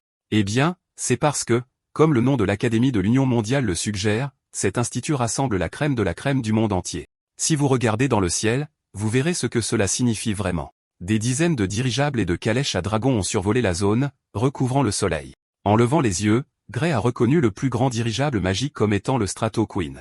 Il avait autrefois embarqué à bord de cette bête massive lorsqu'il était de la chair à canon pour l'escouade de subjugation des liquidateurs. Il est vraiment à la hauteur de sa réputation. Faire sortir quelque chose d'aussi imposant pour une simple cérémonie d'entrée n'est qu'une autre façon de se vanter auprès des débutants. L'Académie de l'Union mondiale sait certainement comment étaler son pouvoir. Une fois que chaque navire a atterri en toute sécurité, les étudiants qui ont réussi l'examen d'entrée strict dans leur propre coin du monde sont sortis. Ils ont pris les sièges restants, remplissant les tribunes. Maintenant que tout le monde est réuni, il est temps de commencer. Le membre du personnel qui a fait apparaître l'arène a signalé le début du reste de leur vie. Après toutes les démonstrations ostentatoires d'influence, l'examen d'entrée s'est déroulé avec un bref discours de courtoisie du directeur. Gray s'ennuyait un peu sur son siège. Même s'il entre dans l'académie la plus prestigieuse du monde, toute cette cérémonie ressemblait à un autre rassemblement ennuyeux. Ensuite, le directeur a appelé les meilleurs étudiants de chaque cours au podium. Le type assis à côté de Gray s'est levé. Le nom du blond est Léonard, le meilleur étudiant du cours d'escrime. Alors qu'il descendait les escaliers avec assurance, des rumeurs sur son incroyable exploit de vaincre l'examinateur en un instant ont commencé à se répandre. Certains disent même que cette recrue est déjà aussi bonne que n'importe quel professeur en matière d'escrime. Léonard Appius a l'air d'être un espion chargé de fonder une fausse famille avec un assassin et une petite fille qui peut lire dans les pensées. Gray n'a pas été impressionné, juste un peu curieux. Avant de commencer son discours, Léonard a confirmé qu'il était autorisé à parler librement du fond du cœur. Une fois qu'il a reçu le signal, il s'est tourné vers ses camarades recrues avec un regard acéré. Il a commencé son discours en déposant une plainte officielle auprès de l'Académie. Tout d'abord, il a félicité ses pairs qui ont été admis de la bonne manière. Il considère que c'est un grand honneur d'être parmi les meilleurs des meilleurs de la génération actuelle. Léonard espère qu'ils obtiendront tous leur diplôme en tant que personnes capables d'apporter une contribution significative au monde. Pour cela, ils doivent travailler ensemble. Il attend avec impatience le jour où lui et ses camarades s'élèveront en tant qu'étudiants fiers de la prestigieuse World Union Academy. Ceci étant dit, il a souligné qu'il y avait quelqu'un parmi nous, quelqu'un qui ne mérite pas du tout d'être sur cette place. Il a adressé cette accusation directement au professeur Ariel qui supervise les admissions spéciales de l'œil divin. Elle a été très choquée d'être interpellée par un étudiant de première année le premier jour de cours. Le professeur Ariel a affirmé que chaque étudiant ici a réussi l'examen rigoureux. Ils ne sont peut-être pas aussi dominants que Léonard, mais ils ont montré qu'ils ont leur place à juste titre. Curieuse et fascinée, elle a demandé à la recrue arrogante pourquoi il jacassait comme une petite salope. Sans mâcher ses mots, Léonard a candidement évoqué le candidat mystère qui a été admis grâce à un système de porte dérobée obsolète. Comme tout le monde, il considère l'admission spéciale de l'œil divin comme un simple moyen de faire entrer des étudiants sous-qualifiés dans l'académie. Léonard a rugi que l'étudiant admis spécialement devrait simplement se montrer, rendre l'uniforme honorable et partir dans la honte. Ses mots et sa détermination semblaient émouvoir les autres recrues. Pendant ce temps, Celui qui était pointé du doigt essayait de ne pas se faire remarquer. Heureusement, cet arriviste hostile ne connaît pas le visage de Gray. S'il reste silencieux, il ne devrait pas avoir de problème. N'est-ce pas? Le professeur Ariel a dû intervenir et briser la tension, en louant la promotion de cette année pour sa vivacité. Refusant de se retirer, Léonard a redoublé d'ardeur sur ses opinions concernant l'admission d'étudiants par le biais d'un cours dépassé. Devenant un peu agacé par Blondie, le professeur Ariel a demandé d'un ton menaçant s'il était sûr de pouvoir battre le gamin qu'elle avait sélectionné pour son cours. Léon a dû reculer de quelques pas en ressentant la pression de l'énigmatique professeur. Il a essayé de balbutier une réponse, mais il n'y est pas parvenu. Serrant les dents et se reprenant, Léonard a répondu avec assurance qu'il pouvait démolir cet étudiant non qualifié. Ariel s'attendait déjà à une telle réponse. Elle aime les garçons avec de l'attitude, alors elle a proposé un pari. Elle mettrait volontiers son emploi en jeu et l'avenir de ce gamin dans cette académie en jeu. Gray n'aime pas du tout le son de ce pari. Léonard a demandé si ce pari serait une bagarre directe avec le gamin admis spécialement, mais le professeur Ariel ne ferait pas une chose aussi ennuyeuse et grossière. Elle est également certaine que si son garçon se donne à fond, le petit Léon finirait mort dans un fossé. En tant qu'éducatrice, elle ne peut absolument pas mettre la vie d'un étudiant prometteur en danger. Ces mots ont transpercé la fierté de Léonard comme un couteau chaud dans du beurre. Si elle essayait de le provoquer pour qu'il fasse un pari, cela a certainement fonctionné. Le professeur Ariel a proposé qu'il parie plutôt sur la subjugation de monstres. De cette façon, ce sera un peu plus sûr pour toutes les parties impliquées. De plus, elle sait que Léonard excelle davantage dans le combat contre les monstres que contre les humains. Les détails sont simples. Les deux participants doivent tuer les monstres qu'elle choisit comme cible. À chaque tour, le monstre cible augmentera en force. Celui qui abandonne en premier et ne parvient pas à subjuguer la cible perd. Si son garçon perd, elle quittera volontiers son poste respecté de professeur, et elle expulsera tous les étudiants admis spécialement sous sa responsabilité. Mais si le petit Léon perd, il devra faire tout ce qu'elle dit. Je sais que beaucoup d'entre vous accepteraient d'être l'esclave du professeur Rousse en un battement de cœur. Avant d'accepter, Léonard a demandé quel serait le premier monstre cible. Bien qu'il soit sûr de pouvoir gérer et exécuter n'importe quel adversaire, il préférerait ne pas se laisser entraîner dans des conneries bizarres. Après un peu de délibération, elle a trouvé la première cible parfaite. Elle veut la tête d'un général ogre sur son bureau. Si c'est trop facile pour le petit Léon, elle augmenterait volontiers la difficulté. Mais d'après la réaction de la foule, ce n'est pas nécessaire. Alors que tout le monde trouvait ses exigences exagérées, Gray essayait de comprendre pourquoi elle choisirait un général ogre, en particulier, un monstre qu'il avait déjà tué. Léon, d'un autre côté, a frappé du poing sur le podium. Il a fait valoir avec véhémence qu'un général ogre n'est pas un monstre que quelqu'un peut subjuguer en solo. Voyant Blondie protester, elle a baissé la difficulté et fixé le délai à toute l'année. Le petit Léon a toujours refusé de jouer le jeu. Il a fait valoir que si quelqu'un pouvait tuer à lui seul un monstre de niveau catastrophe avec seulement un an d'entraînement, les gens ne souffriraient pas. S'ils doivent mener à bien ce pari absurde, cette mauviette a exigé une cible plus réaliste. Puis il s'est mis en tête que cette femme intelligente avait délibérément choisi un monstre que personne ne peut vaincre afin qu'il puisse mettre fin au pari sans un vainqueur clair. Puisqu'il n'arrêtait pas de se plaindre, le professeur Ariel a cédé et a ajouté une stipulation supplémentaire au pari. Si cela se traduit par un match nul, le petit Léon gagne. En d'autres termes, si son garçon ne parvient pas à vaincre le général ogre dans un délai d'1 an, elle démissionnera volontiers et expulsera tous ses élèves spéciaux. Avec toutes les stipulations pour donner à Léon autant d'avantages que possible, il aura l'air d'une mauviette s'il refuse toujours. L'œil forgé de contrefaçon doit se rendre compte qu'il est joué ici, et le résultat est déjà décidé. Mais il a été emporté par la manipulation du professeur, contraint d'accepter un pari apparemment hermétique. Pour mémoire, il a demandé si un ogre général affaibli ou blessé compterait. Il va sans dire que le monstre doit être dans sa forme de combat naturel. Pour sceller l'accord, l'œil sous le monocle du professeur a brillé alors que sa magie formait un contrat. Chaque détail a été répertorié et imprimé dans le contrat magique. Tout ce que le petit Léon a à faire est de le signer s'il est prêt. Avec toute la faculté et tous les autres étudiants de première année comme témoins, il a volontairement signé son nom sur le document occulte. Après avoir finalisé l'accord, il a demandé avec hésitation si le gamin admis par la porte de derrière pouvait sérieusement gagner. Le professeur Ariel n'a pas pris la peine de lui donner une réponse directe. Les autres professeurs ont simplement regardé sur leur siège, apparemment habitués aux manigances du vieux raton laveur roux. Ils la voient tous comme une mage bien au-delà de son apogée, ennuyée et faisant juste des trucs au hasard pour le plaisir. Sur son siège, Gray a soupiré de défaite alors que le pari pour déterminer son avenir était officialisé hors de son contrôle. Il a également remarqué qu'elle avait délibérément formulé les stipulations pour inclure le général ogre qu'il avait tué dans le délai imparti. Ce pari était conclu dès le début. Le professeur Ariel a joué Léon et tous les autres, et Gray était le seul à l'avoir vu. Elle joue vraiment sale, mais avoir quelqu'un comme ça dans votre coin est un avantage considérable. Après le fiasco du pari, la cérémonie d'entrée s'est terminée et les recrues ont été dirigées vers leur première conférence, les bases de la magie. Le professeur en charge de la classe a reconnu qu'il est un peu surprenant de commencer une conférence dès le premier jour de cours. Il voulait que ses élèves s'habituent à ce rythme. Dans cette académie, ils ne peuvent pas se permettre de perdre une seule journée. Aujourd'hui, ils commenceront par les bases les plus élémentaires, l'utilisation simple de la magie. Dans le corps humain réside une énergie invisible appelée éther. On peut manipuler les circuits magiques du corps et puiser dans des quantités de puissance incalculables. Gray craignait initialement de ne pas pouvoir suivre les cours, mais cette première conférence semblait gérable. Il avait déjà entendu les mêmes explications au camp d'entraînement à la subjugation. Néanmoins, il n'a pas eu de chance avec son affectation de classe. De tous les cours d'introduction à la magie, il s'est retrouvé dans la même classe que Léonard Appius. Si les gens découvrent qu'il est l'étudiant spécial admis des yeux divins détestés, il peut dire adieu à sa tranquillité. Alors qu'il était perdu dans ses pensées, le professeur l'a remarqué et l'a interpellé pour avoir l'air de s'ennuyer pendant la conférence. Le professeur s'est senti offensé qu'une recrue détourne déjà le regard moins de 5 minutes après le début de son cours d'introduction. Gray s'est immédiatement excusé pour son regard errant. Pourtant, il trouvait étrange que le professeur l'ait interpellé alors qu'il était tout au fond de la salle de conférence. Le professeur a envenimé la situation et a exigé une démonstration de l'étudiant distrait. S'il a l'air de s'ennuyer dans un cours d'introduction, cela doit signifier qu'il peut utiliser la magie de base. N'est-ce pas? Gray n'était pas facile à intimider. Respectueusement, il a insisté sur le fait qu'il se spécialisait dans l'art de l'épée. Il pensait que ce serait bien s'il ne pouvait pas utiliser la magie. Le professeur a aboyé que même si on utilise une épée dans un vrai combat, un combattant doit quand même apprendre les bases pour se coordonner avec un mage allié. Apprendre les bases de la magie et comprendre ce qu'elle procure est le minimum qu'un épéiste puisse faire. À ce moment-là, Gray s'est souvenu avoir entendu la même chose lors des conférences du camp d'entraînement. Dans ce cas, la conférence d'aujourd'hui pourrait se conclure par le même sort. Pour confirmer, il a demandé si la conférence d'aujourd'hui visait à apprendre la simple mais efficace balle d'éther.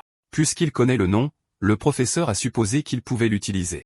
Gray a remercié les dieux pour le camp d'entraînement infernal qu'il a dû traverser. Puisque ce serait une bonne occasion pour une démonstration appropriée, le professeur a décidé d'en faire un match en tête-à-tête et a appelé le meilleur épéiste de cette année, Léon, sur scène. Blondie s'est levé avec joie et a présenté ses respects au professeur. Cela dit, il a expliqué qu'il avait été formé à l'épée et à la magie avant même de commencer l'école.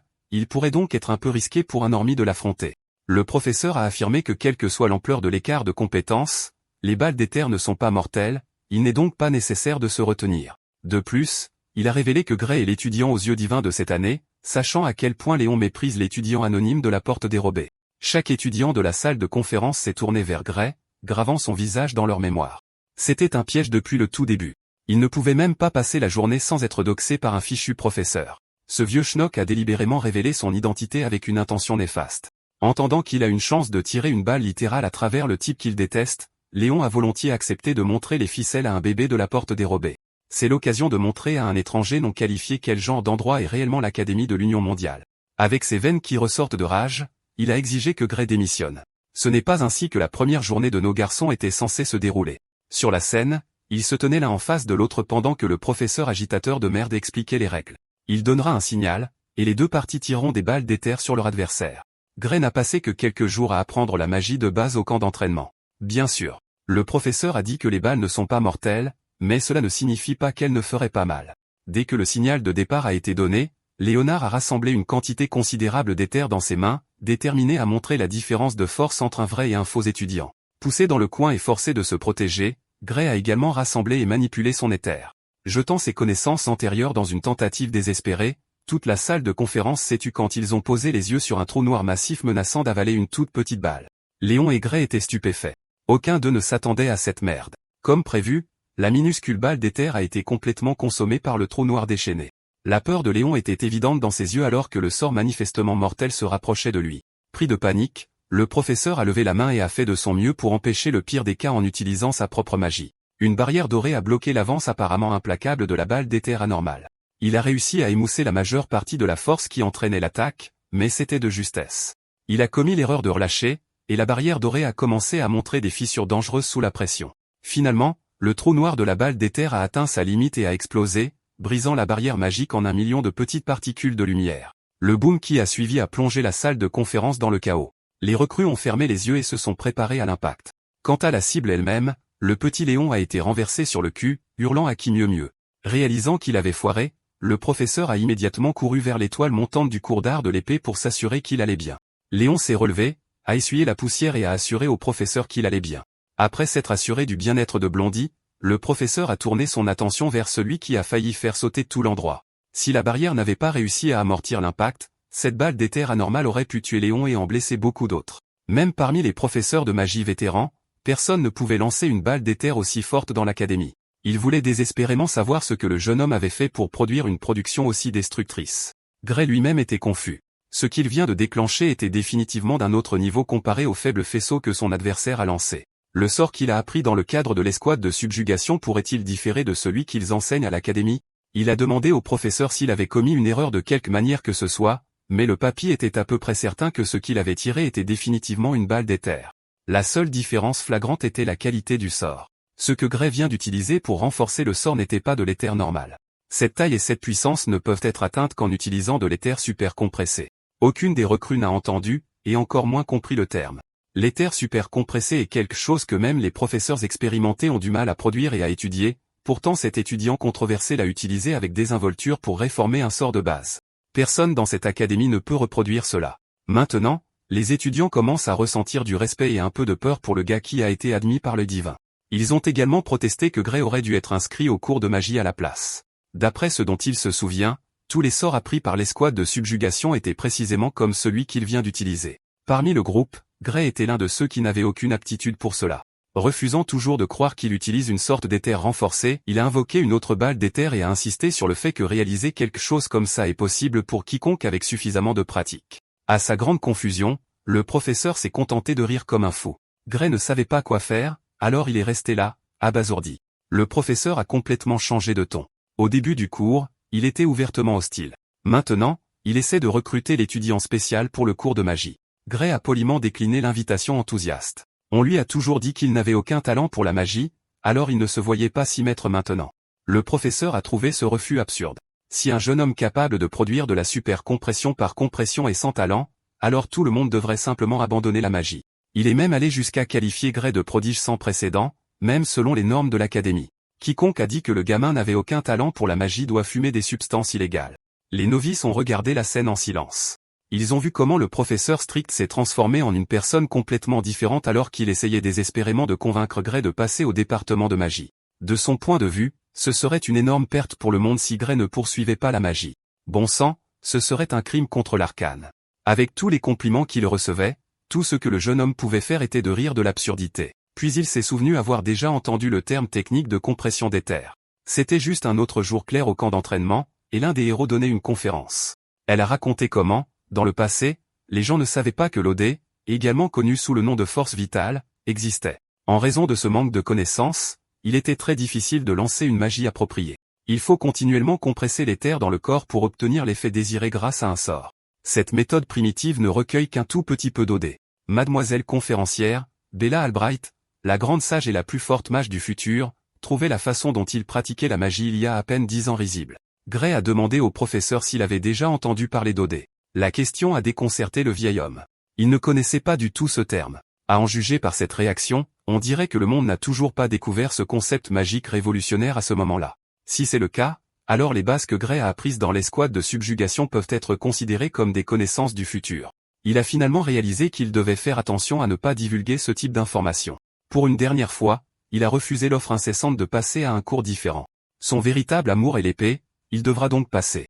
Le professeur a soupiré de défaite et a accepté impuissant la décision du jeune homme de s'en tenir aux lames, mais il a également laissé à Gray une invitation ouverte à changer de département quand il en aura envie. Sentant un mal de tête arriver, le jeune homme a maladroitement remercié le vieux fou animé pour l'offre généreuse.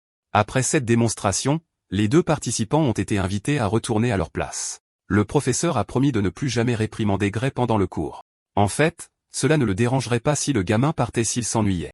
Le professeur pense que ces enfantillages sont beaucoup trop basiques pour un prodige comme Gray. Gray a descendu les escaliers tout en étant soumis à des regards hostiles. Maintenant, il monte avec la révérence du professeur et de ses pairs. Pendant ce temps, sa victime était toujours debout sur la scène en ruine, rougissant et sentant son cœur de lion battre vite pour Seigneur Gray.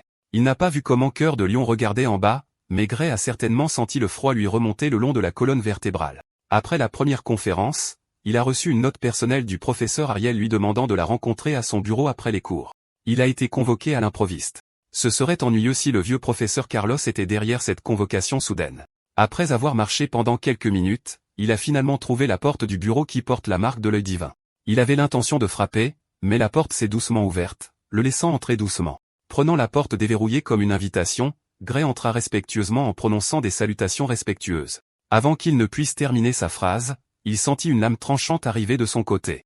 Les réflexes de Gray se sont automatiquement déclenchés alors qu'il sortait son épée pour se défendre. La prise était un peu inhabituelle, mais elle a fait le travail en cas d'urgence. Il a pu balayer l'attaque sournoise et l'attaquant. Après avoir repoussé l'attaquant, Gray réalisa qu'il avait agi purement par instinct cette fois-ci. Il voulait affronter l'agresseur, mais c'était juste une jeune femme aux cheveux bleus qui ne pouvait même pas tenir l'épée correctement dans sa main. En regardant de plus près, Gray réalisa qu'il connaissait très bien cette fille. Cette petite deviendra un pilier inébranlable de l'humanité et d'espoir dans le futur. L'attention de Gray s'est ensuite portée sur le bureau à l'arrière du bureau, et la femme assise dessus a fait l'éloge de sa réaction rapide. Le professeur Ariel était ravi de confirmer que ses yeux avaient raison lorsqu'il avait évalué le jeune homme à l'examen d'entrée. Il y avait 2 autres hommes dans la pièce, les collègues professeurs d'Ariel, qui étaient toujours sceptiques quant au nouvel ajout à l'œil divin. Ils ont évalué les mouvements de Bella comme étant impeccables, mais son épée a été éjectée de sa main beaucoup trop facilement. En entendant le nom, le souvenir de la vie antérieure de Gray du mage ultime lui est revenu en mémoire. Qui aurait cru que la sorcière aurait l'air si désuète dans sa jeunesse? Pendant ce temps, Ariel harcèle ses collègues pour qu'ils admettent qu'ils ont tort au lieu de trouver des excuses. En fin de compte, les autres professeurs ont payé et ont donné à leurs collègues accros au jeu de hasard ses gains. Ils ont observé l'échange en une fraction de seconde dans la porte et ont dû admettre que Gray était là pour une raison. Confus et mal à l'aise, le jeune homme a demandé ce qui se passait et pourquoi il avait été convoqué. Ariel a simplement expliqué qu'il pariait sur le fait que le nouveau gamin pouvait ou non repousser une attaque surprise de Bella. Grâce à cela, elle a gagné beaucoup d'argent aujourd'hui. En guise de remerciement, elle a jeté une partie de ses gains à son nouvel étudiant. Il attrapa rapidement la pièce et trouva une pièce d'or scintillante dans sa main. Une seule pièce d'or est pratiquement une petite fortune. Bien qu'ils aient avoué avoir perdu le pari, les autres professeurs ont également soulevé un détail flagrant qu'ils avaient manqué lors de l'examen d'entrée. De cet échange plus tôt, ils sont devenus certains que le jeune homme avait délibérément évité d'utiliser son bras dominant pour se défendre. C'était presque comme s'il essayait de protéger un bras immobile. L'explication la plus probable de cette bizarrerie serait une blessure. Mais plutôt qu'une blessure physique apparente aux muscles que tout professeur verrait à travers, ce gamin souffre d'une blessure plus profonde. Une simple blessure n'amènerait pas quelqu'un à se tendre lors d'une embuscade hostile aussi inhabituelle. Gray a été surpris que les professeurs aient déduit autant de détails correctement en le regardant simplement sortir sa lame pour se défendre. Eh bien, ce sont des éducateurs dans l'institution éducative la plus prestigieuse pour une raison. Bien qu'ils aient été plus lents à remarquer par rapport à Ariel, ils ont quand même déduit une image claire. Cela étant dit, Ariel a chassé ses collègues maintenant qu'elle avait leur argent. Ils ont raté une trouvaille rare, et elle n'abandonnera pas Gray. Pour l'instant, les professeurs admettraient volontiers que ce gamin a du potentiel. Mais si cette blessure ne guérit pas et continue de s'envenimer, Gray restera celui qui n'a pas atteint le niveau de l'académie, mais qui a été accepté quand même. Il n'aimait pas du tout le ton menaçant de ce professeur. Lorsque les professeurs sceptiques ont quitté le bureau, seul Ariel et ses étudiants sont restés à l'intérieur. Maintenant que les nuisances sont écartées, il est temps de commencer le vrai motif de cette convocation. Elle l'a appelé aujourd'hui pour discuter du sujet de la magie. Après avoir servi du thé aromatique, le professeur Ariel a réitéré ce qu'elle avait entendu dire dans la classe du professeur Carlos. Elle a appris de l'homme lui-même que cet idiot obstiné avait fait irruption dans son bureau, exigeant que les nouveaux élèves soient transférés au cours de magie. Elle a évidemment refusé une demande aussi ridicule. À ses yeux scrutateurs, Gray deviendrait une bête beaucoup plus effrayante, maniant une épée plutôt que la magie. En enlevant son monocle pour expliquer ce qu'elle voulait dire par là, Gray a été stupéfait. Le professeur Ariel ne voit aucun signe de génie dans la compression de la magie. Il ne montre même pas de signe d'avoir pratiqué la magie à un niveau plus profond. Gray s'est senti un peu mal à l'aise après avoir été scanné et lu comme un livre ouvert avec cet œil bizarre.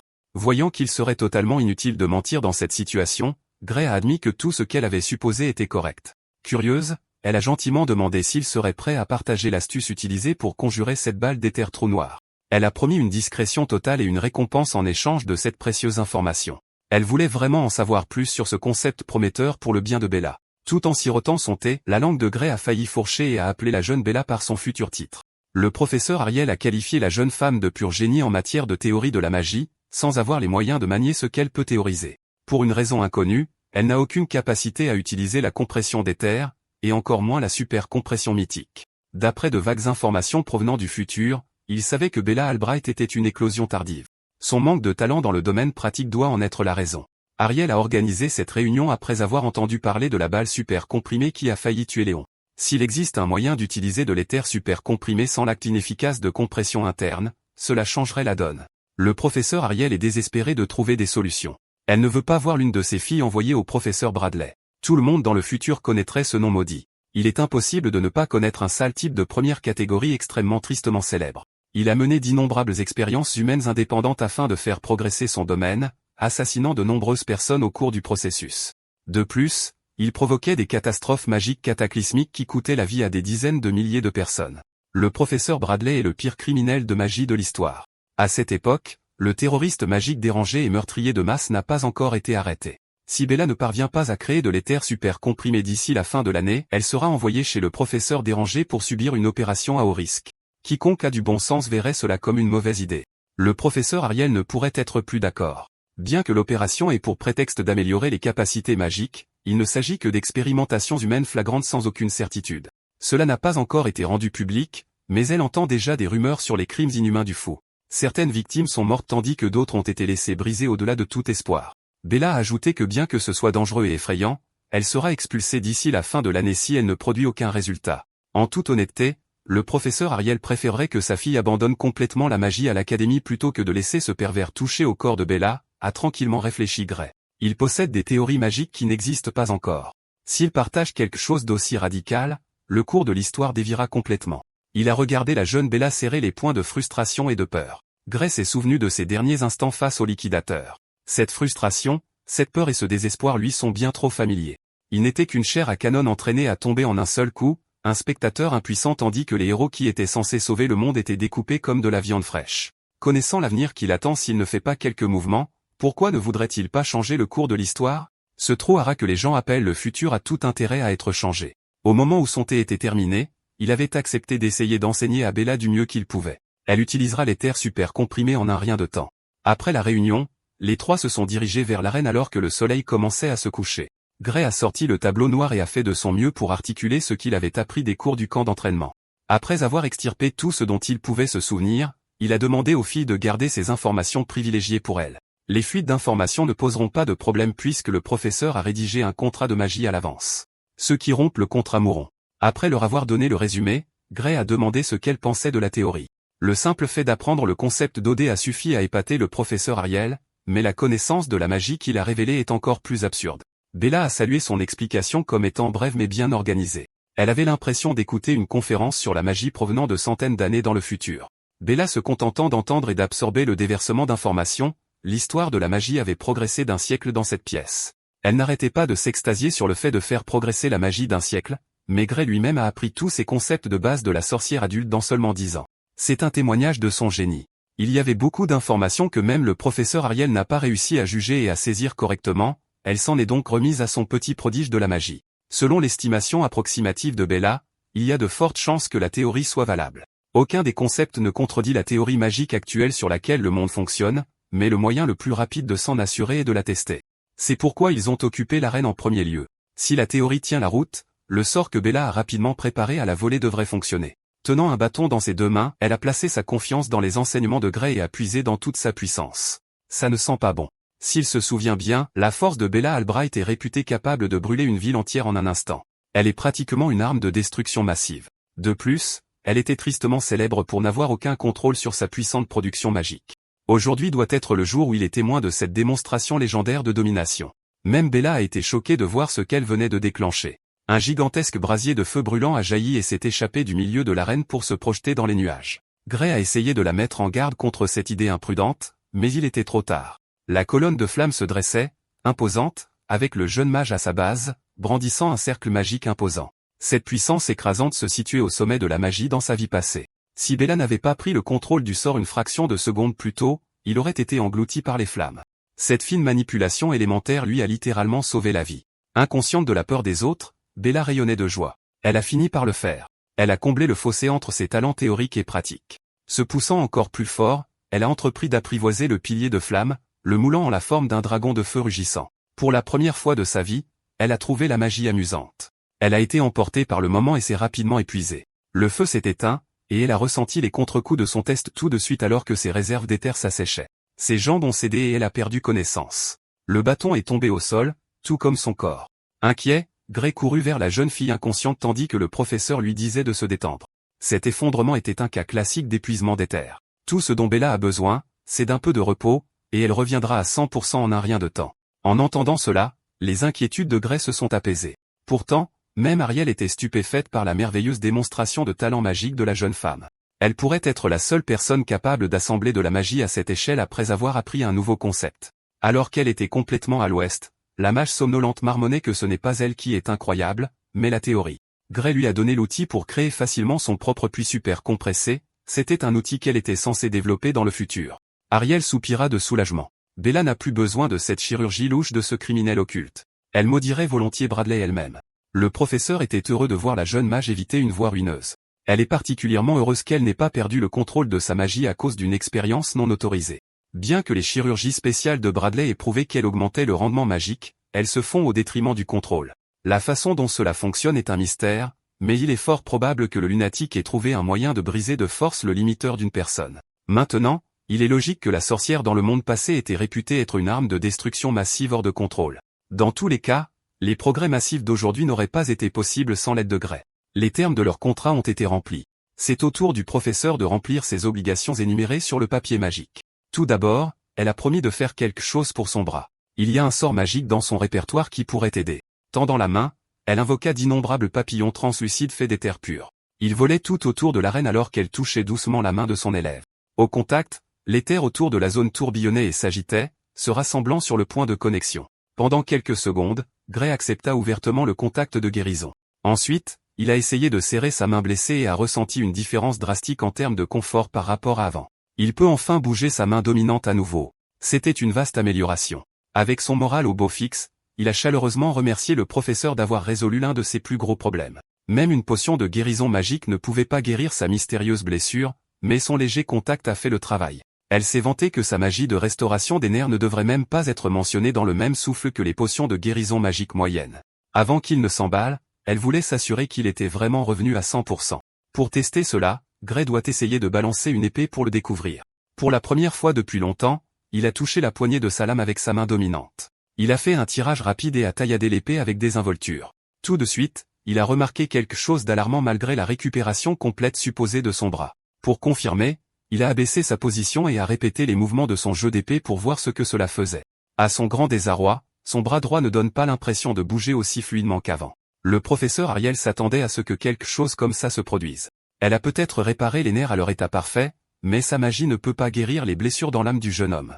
L'entendre mentionner l'âme a déconcerté Gray. Bien que les connaissances magiques d'aujourd'hui n'aient pas prouvé l'existence de l'âme humaine, Ariel croit fermement qu'elle existe. Après tout, elle peut la voir avec cet œil spécial. Caché sous ce monocle étincelant se trouve un œil qui voit tout et qui pourrait tout voir. En ce moment, elle peut voir l'âme de Gray se guérir lentement avec le temps. Elle a émis l'hypothèse que tant qu'il ne se surmène pas, il se rétablira naturellement. Il a innocemment demandé si pratiquer son jeu d'épée serait considéré comme un surmenage. Le professeur a répondu que non. Il peut s'entraîner normalement. Plutôt que cela, elle lui a demandé quel type d'escrime il pratiquait qui pouvait nuire autant à l'âme. Encore une fois, l'escrime qui utilise son âme comme carburant n'est pas une idée nouvelle. En fait, elle connaît quelqu'un qui a la même capacité. Amy White est une autre étudiante du cours d'admission spéciale à l'œil divin. Elle a estimé qu'il devait y avoir un lien entre ces deux élèves à elle. Gray était secoué et confus quant à la raison pour laquelle le professeur Ariel penserait de cette façon. Il n'a même pas rencontré le futur saint de l'épée dans cette chronologie. Ariel a supposé que Gray connaissait Amy en se basant sur la façon dont il maniait son épée. Cela donne l'impression qu'il l'a appris de ce nerf de l'épée. À bien y penser, le professeur a remarqué quelques légères différences.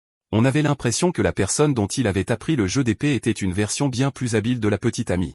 Elle estime que dans quelques années, Amy sera aussi habile que celui qui était le maître de Gray. Sa capacité de déduction est beaucoup trop effrayante. Son œil peut voir les détails fins, et elle peut les interpréter avec expertise.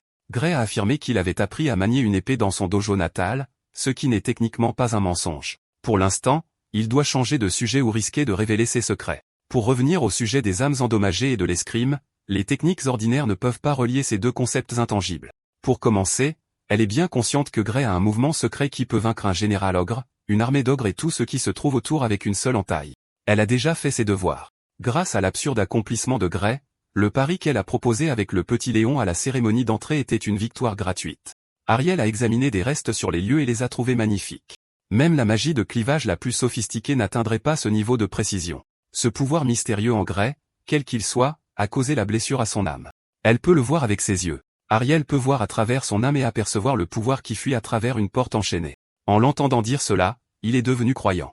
La porte enchaînée et l'image qui lui revenait sans cesse à l'esprit. Ce n'est pas quelque chose qu'on peut deviner.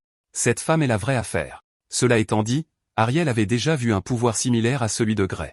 Bien qu'il ne s'agissait pas d'une copie conforme, ils avaient une ambiance très similaire. Curieux, il a demandé s'il y avait d'autres personnes avec des pouvoirs aussi mystérieux que les siens. Elle en connaît un qui correspond à la description, mais elle n'est pas sûre à 100% qu'il soit humain ou non. Le professeur Ariel l'a appelé le liquidateur, le même qui a annoncé la fin du monde.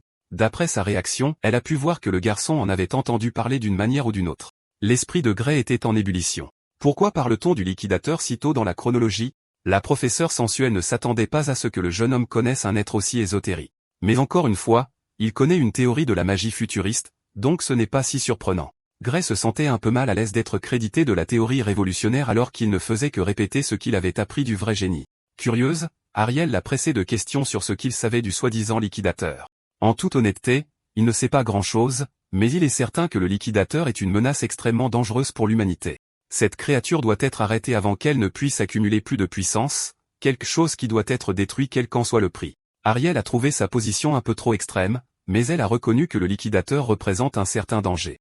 Malgré tout, Balian Bradley semble déterminé à poursuivre ses expériences sur ce sujet. On dirait que le cataclysme futur de l'Apocalypse est en quelque sorte lié au tristement célèbre terroriste magique. Pour autant qu'Ariel le sache, le liquidateur est l'être même que Balian Bradley essaie d'invoquer. C'était une nouvelle pour Gray. Personne ne lui a jamais parlé de l'origine de l'ennemi de l'humanité. En y repensant, l'Académie dans la dernière chronologie a servi de point central de l'histoire. Les hauts placés agissaient comme s'ils savaient exactement où le liquidateur apparaîtrait. Il y a une forte possibilité que l'Académie de l'Union mondiale elle-même ait participé à l'invocation du liquidateur depuis le début. Le professeur et l'étudiant de première année secret ont convenu que cette expérience extrêmement imprudente devait être arrêtée avant qu'elle ne devienne incontrôlable. Malheureusement, celui qui dirige les études est également un professeur titulaire. Ariel n'a pas le pouvoir de le faire taire, lui ou ses expériences. Elle a déjà essayé de pousser les supérieurs à agir, mais ils ne veulent tout simplement pas écouter. Malheureusement, elle n'a pas le pouvoir de divulguer plus d'informations à un simple étudiant. Le fait est que, à moins que des ordres ne viennent d'en haut, personne ne peut forcer Bailey et Bradley à arrêter sa folie. Gray espérait au moins obtenir les noms des supérieurs de l'Académie, mais c'est hors de question pour le moment. Il semble que la direction de l'Académie soit plus embrouillée qu'il ne le pensait. Mais s'il peut prouver que le professeur Bradley est un criminel dangereux, peut-être auront-ils assez de munitions pour changer les choses. Dans la chronologie précédente, les expériences illégales de Bailéon ont coûté la vie à des dizaines de milliers de personnes, et Gray sait où ces atrocités vont se produire. Il ne devrait y avoir aucun mal à partager ces informations avec le professeur Ariel. De cette façon, ils peuvent attraper le maniaque la main dans le sac, mais elle a catégoriquement rejeté l'idée. Entrer dans un établissement de recherche d'un professeur d'académie sans autorisation est considéré comme un crime odieux en soi. Ils pourraient devoir produire des preuves tangibles d'une manière différente sans risquer eux-mêmes la prison. Mais si Gray peut fournir des preuves solides dès maintenant, cela pourrait changer la donne. Sinon, ils n'ont pas d'autre choix que de mettre cette idée de côté pour le moment. On dirait qu'Ariel est consciente des dangers possibles, mais ses mains sont liées par la bureaucratie et la politique de l'Académie. C'est frustrant, mais compréhensible. Plus important encore, elle veut approfondir le sujet du pouvoir mystérieux de Gray.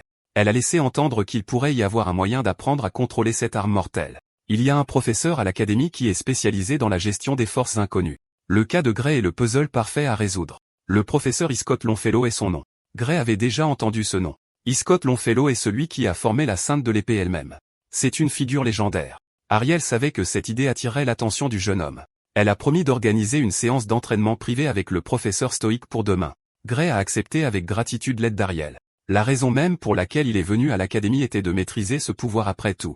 Il ne s'attendait pas à trouver une piste solide si rapidement. Les choses s'annoncent enfin bien. Le lendemain, Gray s'est retrouvé à proximité du professeur Sévère. Sa première leçon privée de Scott Longfellow est en cours. Ariel a certainement travaillé vite. Gray s'attendait à un entraînement intensif ou à des leçons théoriques approfondies, mais le professeur Longfellow l'a traîné dans les bois, et maintenant il court en rond. Ils sont toujours à l'intérieur de la zone de l'Académie, mais ils sont au milieu d'une épaisse forêt. Alors qu'il essayait de comprendre le but de cette course sans but, le professeur Longfellow l'a grondé pour avoir laissé son esprit vagabonder. Au lieu d'avoir des pensées parasites, ils devraient plutôt accélérer le pas. Ils doivent courir et pousser le corps à ses limites absolues. Longfellow croit que le pouvoir de l'âme s'éveille vraiment une fois que chaque goutte de force physique est consumée. Gray n'a pas le droit de toucher son épée tant que chaque petit iota de son endurance n'a pas été dépensé. Le jeune homme ne voit pas encore la situation dans son ensemble, mais il fait entièrement confiance aux méthodes de Scott. Pourtant, pendant qu'il est ici à faire des tours de piste, Balian mène des expériences inhumaines pour invoquer l'arbitre de la fin. Il est difficile de se débarrasser de cette pensée lancinante. Gray porte le fardeau de la voyance, et cela le ralentit. Néanmoins, il s'en est tenu au programme d'entraînement pendant toute une semaine. Le 7e jour, il a été convoqué pour faire son rapport au professeur Ariel. Gray était un peu gêné de n'avoir fait que courir sans fin et quelques exercices d'épée à la toute fin. Certes, il sent une légère amélioration de sa force. Ariel n'a pas pu retenir son rire amusé. Elle est bien consciente des méthodes bizarres de Scott. Le rapport terminé, un messager entra poliment dans le bureau. Il a remis une lettre scellée adressée au professeur Ariel.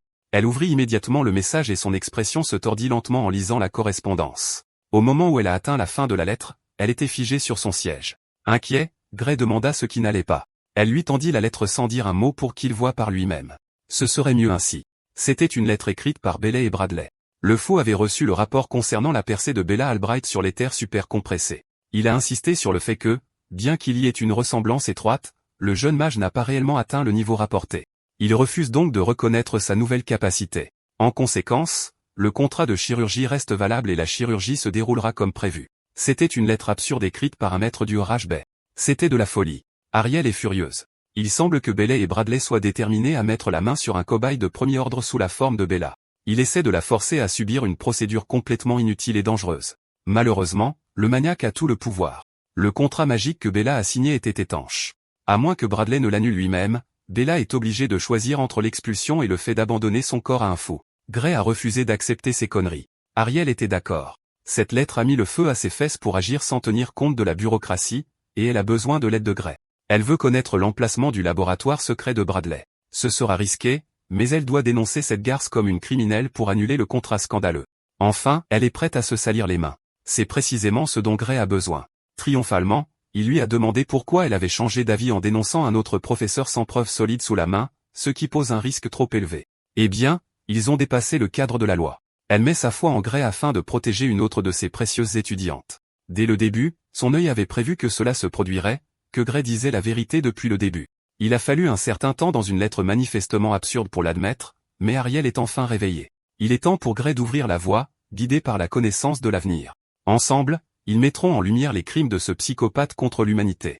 Le sombre épéiste revient. Autant qu'il sache, ce laboratoire immonde est caché dans les montagnes près du village de Toruel. Le professeur Ariel se souvient vaguement d'une nouvelle selon laquelle l'un des autres membres du corps professoral avait été autorisé à y construire un laboratoire. Cela signifie que ces expériences illégales et inhumaines ont été approuvées par l'Académie. Il n'y a pas de meilleur endroit pour mener des recherches illégales que les montagnes de Toruel. Pratiquement, personne ne sourcillera s'il y reste longtemps. De plus, les professeurs de l'Académie respectent la règle non écrite interdisant l'ingérence dans les projets de chacun. Mais tant qu'ils peuvent recueillir des preuves prouvant que des crimes contre l'humanité sont commis, ils ne devraient pas être accusés d'intrusion. Alors qu'ils discutaient du plan d'attaque, Bella frappa à la porte et Ariel la laissa entrer. Elle venait de recevoir une lettre contenant la terrible nouvelle. Ses émotions sont en ébullition avec un sentiment de défaite accablant. Le professeur Ariel a pris la lettre de sa main, assurant à Bella que ce gâchis serait réglé d'une manière ou d'une autre. On dirait qu'Ariel prévoit de combattre Varian Bradley toute seule, et Bella ne le supportera pas. Avec un sourire confiant, elle a insisté sur le fait qu'elle pouvait vaincre ce salaud n'importe quel jour de la semaine. La jeune femme inquiète a jeté un regard suppliant à Gray pour qu'il intervienne, alors il s'est avancé et s'est engagé à accompagner le professeur. Volant sa détermination, Bella s'est également portée volontaire pour se joindre à eux. Elle ne veut pas compter sur les autres pour résoudre son problème. Ariel pensait qu'elle pouvait simplement bouger seule. Elle les a avertis que Varian est un professeur chevronné. Non seulement cela, mais c'est aussi un fou qui n'a aucun respect pour la vie humaine. S'il surprend un étudiant inexpérimenté en train de déjouer ses plans, on ne sait pas ce qu'il pourrait faire. En tant qu'adulte dans cette conversation, elle ne peut absolument pas risquer ses enfants.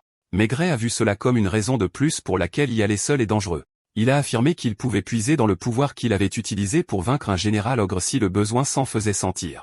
Il ne sera pas un poids mort. De plus, s'il arrive quelque chose de grave à Ariel, le programme d'œil divin serait sans aucun doute dissous, expulsant de fait Gray et ses pairs. Il préférerait avoir son mot à dire sur son avenir, un choix pour décider de son propre destin. Voyant la détermination dans leurs yeux, Ariel ne pouvait absolument pas dire non. Ils ont fait comme s'il viendrait quand même si elle leur interdisait de le faire. Dans ce cas, elle accepterait d'en faire une mission d'équipe à une condition. Quoi qu'il arrive, ils doivent donner la priorité à leur propre sécurité avant tout. Gray et Bella ont facilement accepté la condition. Après avoir pris quelques mesures de précaution, les trois se sont aventurés dans les monticules hantés des montagnes de Torowell. Cachés à l'intérieur et à l'abri des regards, le vaste laboratoire privé de Varian Bradley s'étendait devant leurs yeux. Il est difficile d'imaginer quel genre d'horreur se déroule à l'intérieur de ces murs imposants. Une fois de plus, L'objectif principal de cette mission est de recueillir des preuves d'activité criminelle. Rien de plus, rien de moins. Avec une rage distincte dans les yeux, Gray a confirmé qu'ils étaient au bon endroit. D'un autre côté, Bella ressentait de l'appréhension. Elle ne sait pas s'il pourrait vraiment réussir sans aucun problème. Le professeur Ariel avait déjà fait ses devoirs. Varian Bradley devrait être à la conférence de la Société de magie en ce moment. Le labo devrait être désert. Cependant, il y a de fortes chances que la porte principale soit truffée de pièges. Par sécurité, ils devraient défoncer le mur latéral et créer leur propre entrée. Pénétrer par effraction dans un labo autorisé de l'Académie est déjà un crime de toute façon. Peu importe la méthode utilisée. Une dernière fois, Ariel a donné à Bella la chance de revenir en arrière si elle changeait d'avis. Serrant fermement son bâton, elle a mis de côté tous ses doutes. Elle a demandé si le professeur était vraiment prêt à se donner tout ce mal pour quelqu'un comme elle. Gray est intervenu et a répondu que cette opération n'est pas uniquement pour elle. Arrêter les plans sournois de Varian Bradley est pour le bien du monde. S'ils ne font rien maintenant, d'innombrables personnes mourront et le monde entier souffrira. Le professeur Ariel a trouvé son raisonnement un peu exagéré, mais elle a convenu que l'animal pervers devait être arrêté. Alors Bella devrait juste se détendre et sortir ça de sa tête. Elle n'est pas la seule à avoir besoin d'être sauvée. Avec tout ce préambule écarté, Ariel a ouvert la voie, traînant Bella avec elle pendant que Gray courait à leur côté à toute vitesse. En atteignant le mur latéral du laboratoire imposant, elle a calmement activé un sort de feu. De multiples traînées explosives de flammes ont traversé le béton sans résistance. L'explosion qui a suivi a illuminé toute la montagne d'une lumière brûlante. Il faut reconnaître que le professeur en jette. Elle sait comment faire un spectacle excessif. Gray a été le premier à jeter un coup d'œil à travers l'entrée instantanée. Ce qu'il a vu à l'intérieur lui a donné la chair de poule.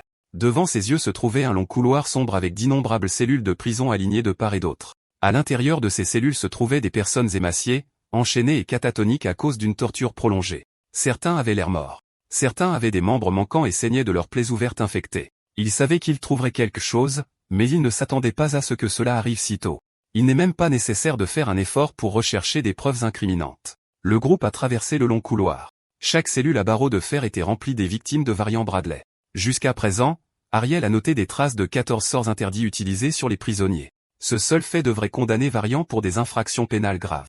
Il n'est même pas nécessaire de mentionner la longue liste de violations flagrantes des droits de l'homme commises dans cet endroit. Finalement, ils sont tombés sur une pièce immense au milieu du laboratoire. Les sols étaient recouverts de sang frais et ancien. Au centre, on peut voir un cercle magique menaçant. On dirait une sorte d'autel. Le plan initial était d'entrer, d'obtenir des preuves concrètes, puis de sortir. Mais la jeune magicienne compatissante s'est sentie obligée de secourir les personnes piégées dans cet enfer. Gray a ressenti une prémonition inquiétante. Il ne devrait pas rester longtemps dans cet endroit. Une mission de sauvetage prendrait trop de temps, et Varian pourrait revenir. Avant même qu'ils ne puissent décider de leur prochaine action, une silhouette fantomatique a émergé de l'obscurité. Il s'est dirigé tranquillement vers le groupe comme s'il se promenait dans son jardin privé. Le professeur Ariel a immédiatement reconnu l'homme qui se rapprochait d'eux. C'était l'homme, le mythe, le scientifique fou insupportablement les lui-même, Varian Bradley. Bro pense qu'il a une aura. Gray a immédiatement tiré son épée, prêt à répondre à tout ce que l'oncle maléfique ferait. Varian Bradley s'est vanté d'avoir organisé qu'un double se rende à la conférence à sa place. Il est sur le point de faire une percée significative dans son expérience après tout. Cet homme s'est vanté d'avoir réussi à mettre la main sur des matériaux extrêmement frais pour une cérémonie importante. Vous voyez, il aime utiliser ces rats de laboratoire humains tant qu'ils sont encore frais et respirent. Mais en voyant le professeur Ariel et ses précieux élèves à sa porte, il a décidé de pivoter et de changer de plan. Ariel s'inquiétait pour ses élèves. Bella était paralysée par une terreur gutturale, et Gray était prêt à se battre à tout moment. L'expérience de ce soir donnerait un bien meilleur résultat si les matériaux utilisés possédaient plus de potentiel magique que la personne moyenne. Varian n'a aucune idée de comment ils ont découvert son petit enfer sur Terre, mais il est sûr que ces trois opèrent secrètement. Cela signifie qu'ils n'ont jamais dit à personne où ils allaient. S'ils disparaissent tous soudainement, pas une seule âme ne saurait où chercher. Quelle que soit la chose tordue que Varian leur réserve, cela ne suscitera pas de soupçons. Oubliez les crimes contre l'humanité. Donnez à cet homme la chaise électrique pour ce sourire flippant. D'après le son de son discours de méchant, il est évident que le professeur Varian a hâte de les transformer en rats de laboratoire qui repousseraient les limites de la magie elle-même à un prix élevé. Puisqu'ils ont déjà vu tout le linge sale, ils ne peuvent pas être laissés en vie. Ils pourraient aussi bien utiliser leur potentiel magique du mieux qu'il peut. Au milieu de son monologue grandiose, Varian a trouvé une boule de feu massive se dirigeant vers son dôme. Le sort a explosé avec un boom ardent qui a illuminé la pièce desséchée.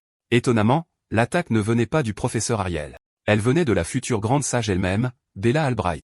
En regardant son expression déterminée, il semble que sa peur initiale ait disparu. Malheureusement, une attaque sournoise de ce calibre ne fera pas l'affaire. Varian s'est protégé avec une barrière à la dernière minute. Malgré tout, Il a loué le potentiel et la magnifique capacité de décision de la jeune fille. Il a attribué la découverte d'un talent aussi exceptionnel à l'œil divin d'Ariel. Il n'avait jamais vraiment accordé beaucoup d'attention aux classes d'admission spéciale auparavant. Peut-être devrait-il commencer à regarder de plus près les autres recrues de ce lot controversé. Néanmoins, un simple étudiant de l'académie essayant d'assassiner un professeur ne fonctionnerait jamais. L'écart est trop grand. Rejetant toutes ses craintes, Bella a accepté qu'il serait préférable de se salir les mains plutôt que d'être tuée. Elle a failli rater sa chance, cependant. Inquiète pour ses étudiants, Ariel a ordonné la retraite. Ils ont déjà leurs preuves, et l'académie devrait pouvoir gérer le reste. Le professeur Varia ne les laissera pas partir comme ça. Avant qu'ils ne puissent faire un pas, une énergie noire brûlante est sortie du sceptre du professeur dérangé. En représailles, sa cible principale était Bella. Elle ressemblait à un cerf pris dans les phares. Ariel a dû agir vite pour encaisser le choc de l'attaque avec sa barrière radieuse. Avec une concentration maximale, elle a renforcé la barrière pendant que l'énergie sombre persistait. Varian expliqua avec arrogance que la magie défensive ne sert à rien contre cette flamme de gloutonnerie qui est l'un des fruits prisés de ses vastes recherches. Le sort conjure une flamme si vorace qu'elle brûle et dévore la magie défensive, la transformant en combustible. En théorie, c'est un sort parfait qui ne peut être bloqué. Son seul inconvénient était l'utilisation nécessaire de matières biologiques rares pour le lancer. Comme Varian l'expliquait, la barrière d'Ariel fut rapidement déchirée et consumée, rendant la flamme de gloutonnerie plus grosse et plus sauvage. Elle a essayé de sauver la situation en faisant intervenir son œil divin. Puisant dans ce pouvoir mystérieux, elle gagna assez de temps pour ériger une autre barrière. Lorsque la première couche céda finalement, la seconde encaissa le choc de la magie interdite suralimentée. Comme prévu, la deuxième barrière d'Ariel fut également corrodée et absorbée par la flamme en quelques secondes. Craignant le pire, elle lança une bourse de mémoire de sort à Bella et Gray. Elle pensait que si Scott voyait la bourse, cet homme saurait quoi faire. Au lieu de prendre l'épreuve et de s'enfuir, Bella érigea une barrière à son tour. Ariel commença à paniquer. Elle avait déjà accepté que cela puisse être la fin pour elle, mais ça ne doit pas l'être pour ses étudiants. Malgré tout, Bella n'était pas d'accord pour abandonner son professeur au milieu de la bataille alors qu'elle avait encore du gaz dans le réservoir. Ariel rappela la promesse qu'ils avaient faite avant cette mission. Ils avaient tous convenu que si quelque chose tournait mal, la survie devait être priorisée. La magie de Varian est clairement contre nature. Tout ce qu'Ariel peut faire, c'est gagner du temps avec ses sorts défensifs qui se dégradent rapidement. Pendant qu'elle se disputait avec son élève, ce sort défensif se brisa finalement.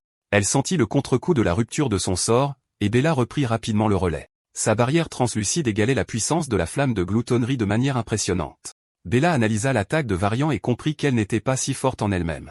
Il suffit juste d'un type de magie défensive légèrement différent pour la contrer. Voyant ses flammes s'arrêter net, Varian faillit craquer. La théorie de la contre-magie pour ce sort n'est connue que d'un petit nombre.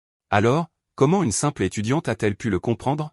Bella répondit nonchalamment que quelqu'un de spécial lui avait récemment enseigné une nouvelle théorie. Grâce à cela, chaque sort est devenu beaucoup plus facile à déchiffrer. Au bord de la crise, Varian devint complètement fou. Il pense que quelqu'un de son cercle restreint l'a trahi et exige de connaître le nom du traître. Le taquiner avec l'expression la plus innocente a gardé l'identité de son mentor secrète. L'homme qui lui a ouvert le monde de la magie n'est qu'un simple étudiant du cours d'escrime. Il a patiemment relayé des idées folles sur la théorie magique, et avec le génie inné de Bella, reconstituer toutes les informations s'est fait naturellement. Varian est victime d'un rage B réussi. Regardez les veines de cet homme, mec. Elles sont sur le point d'éclater.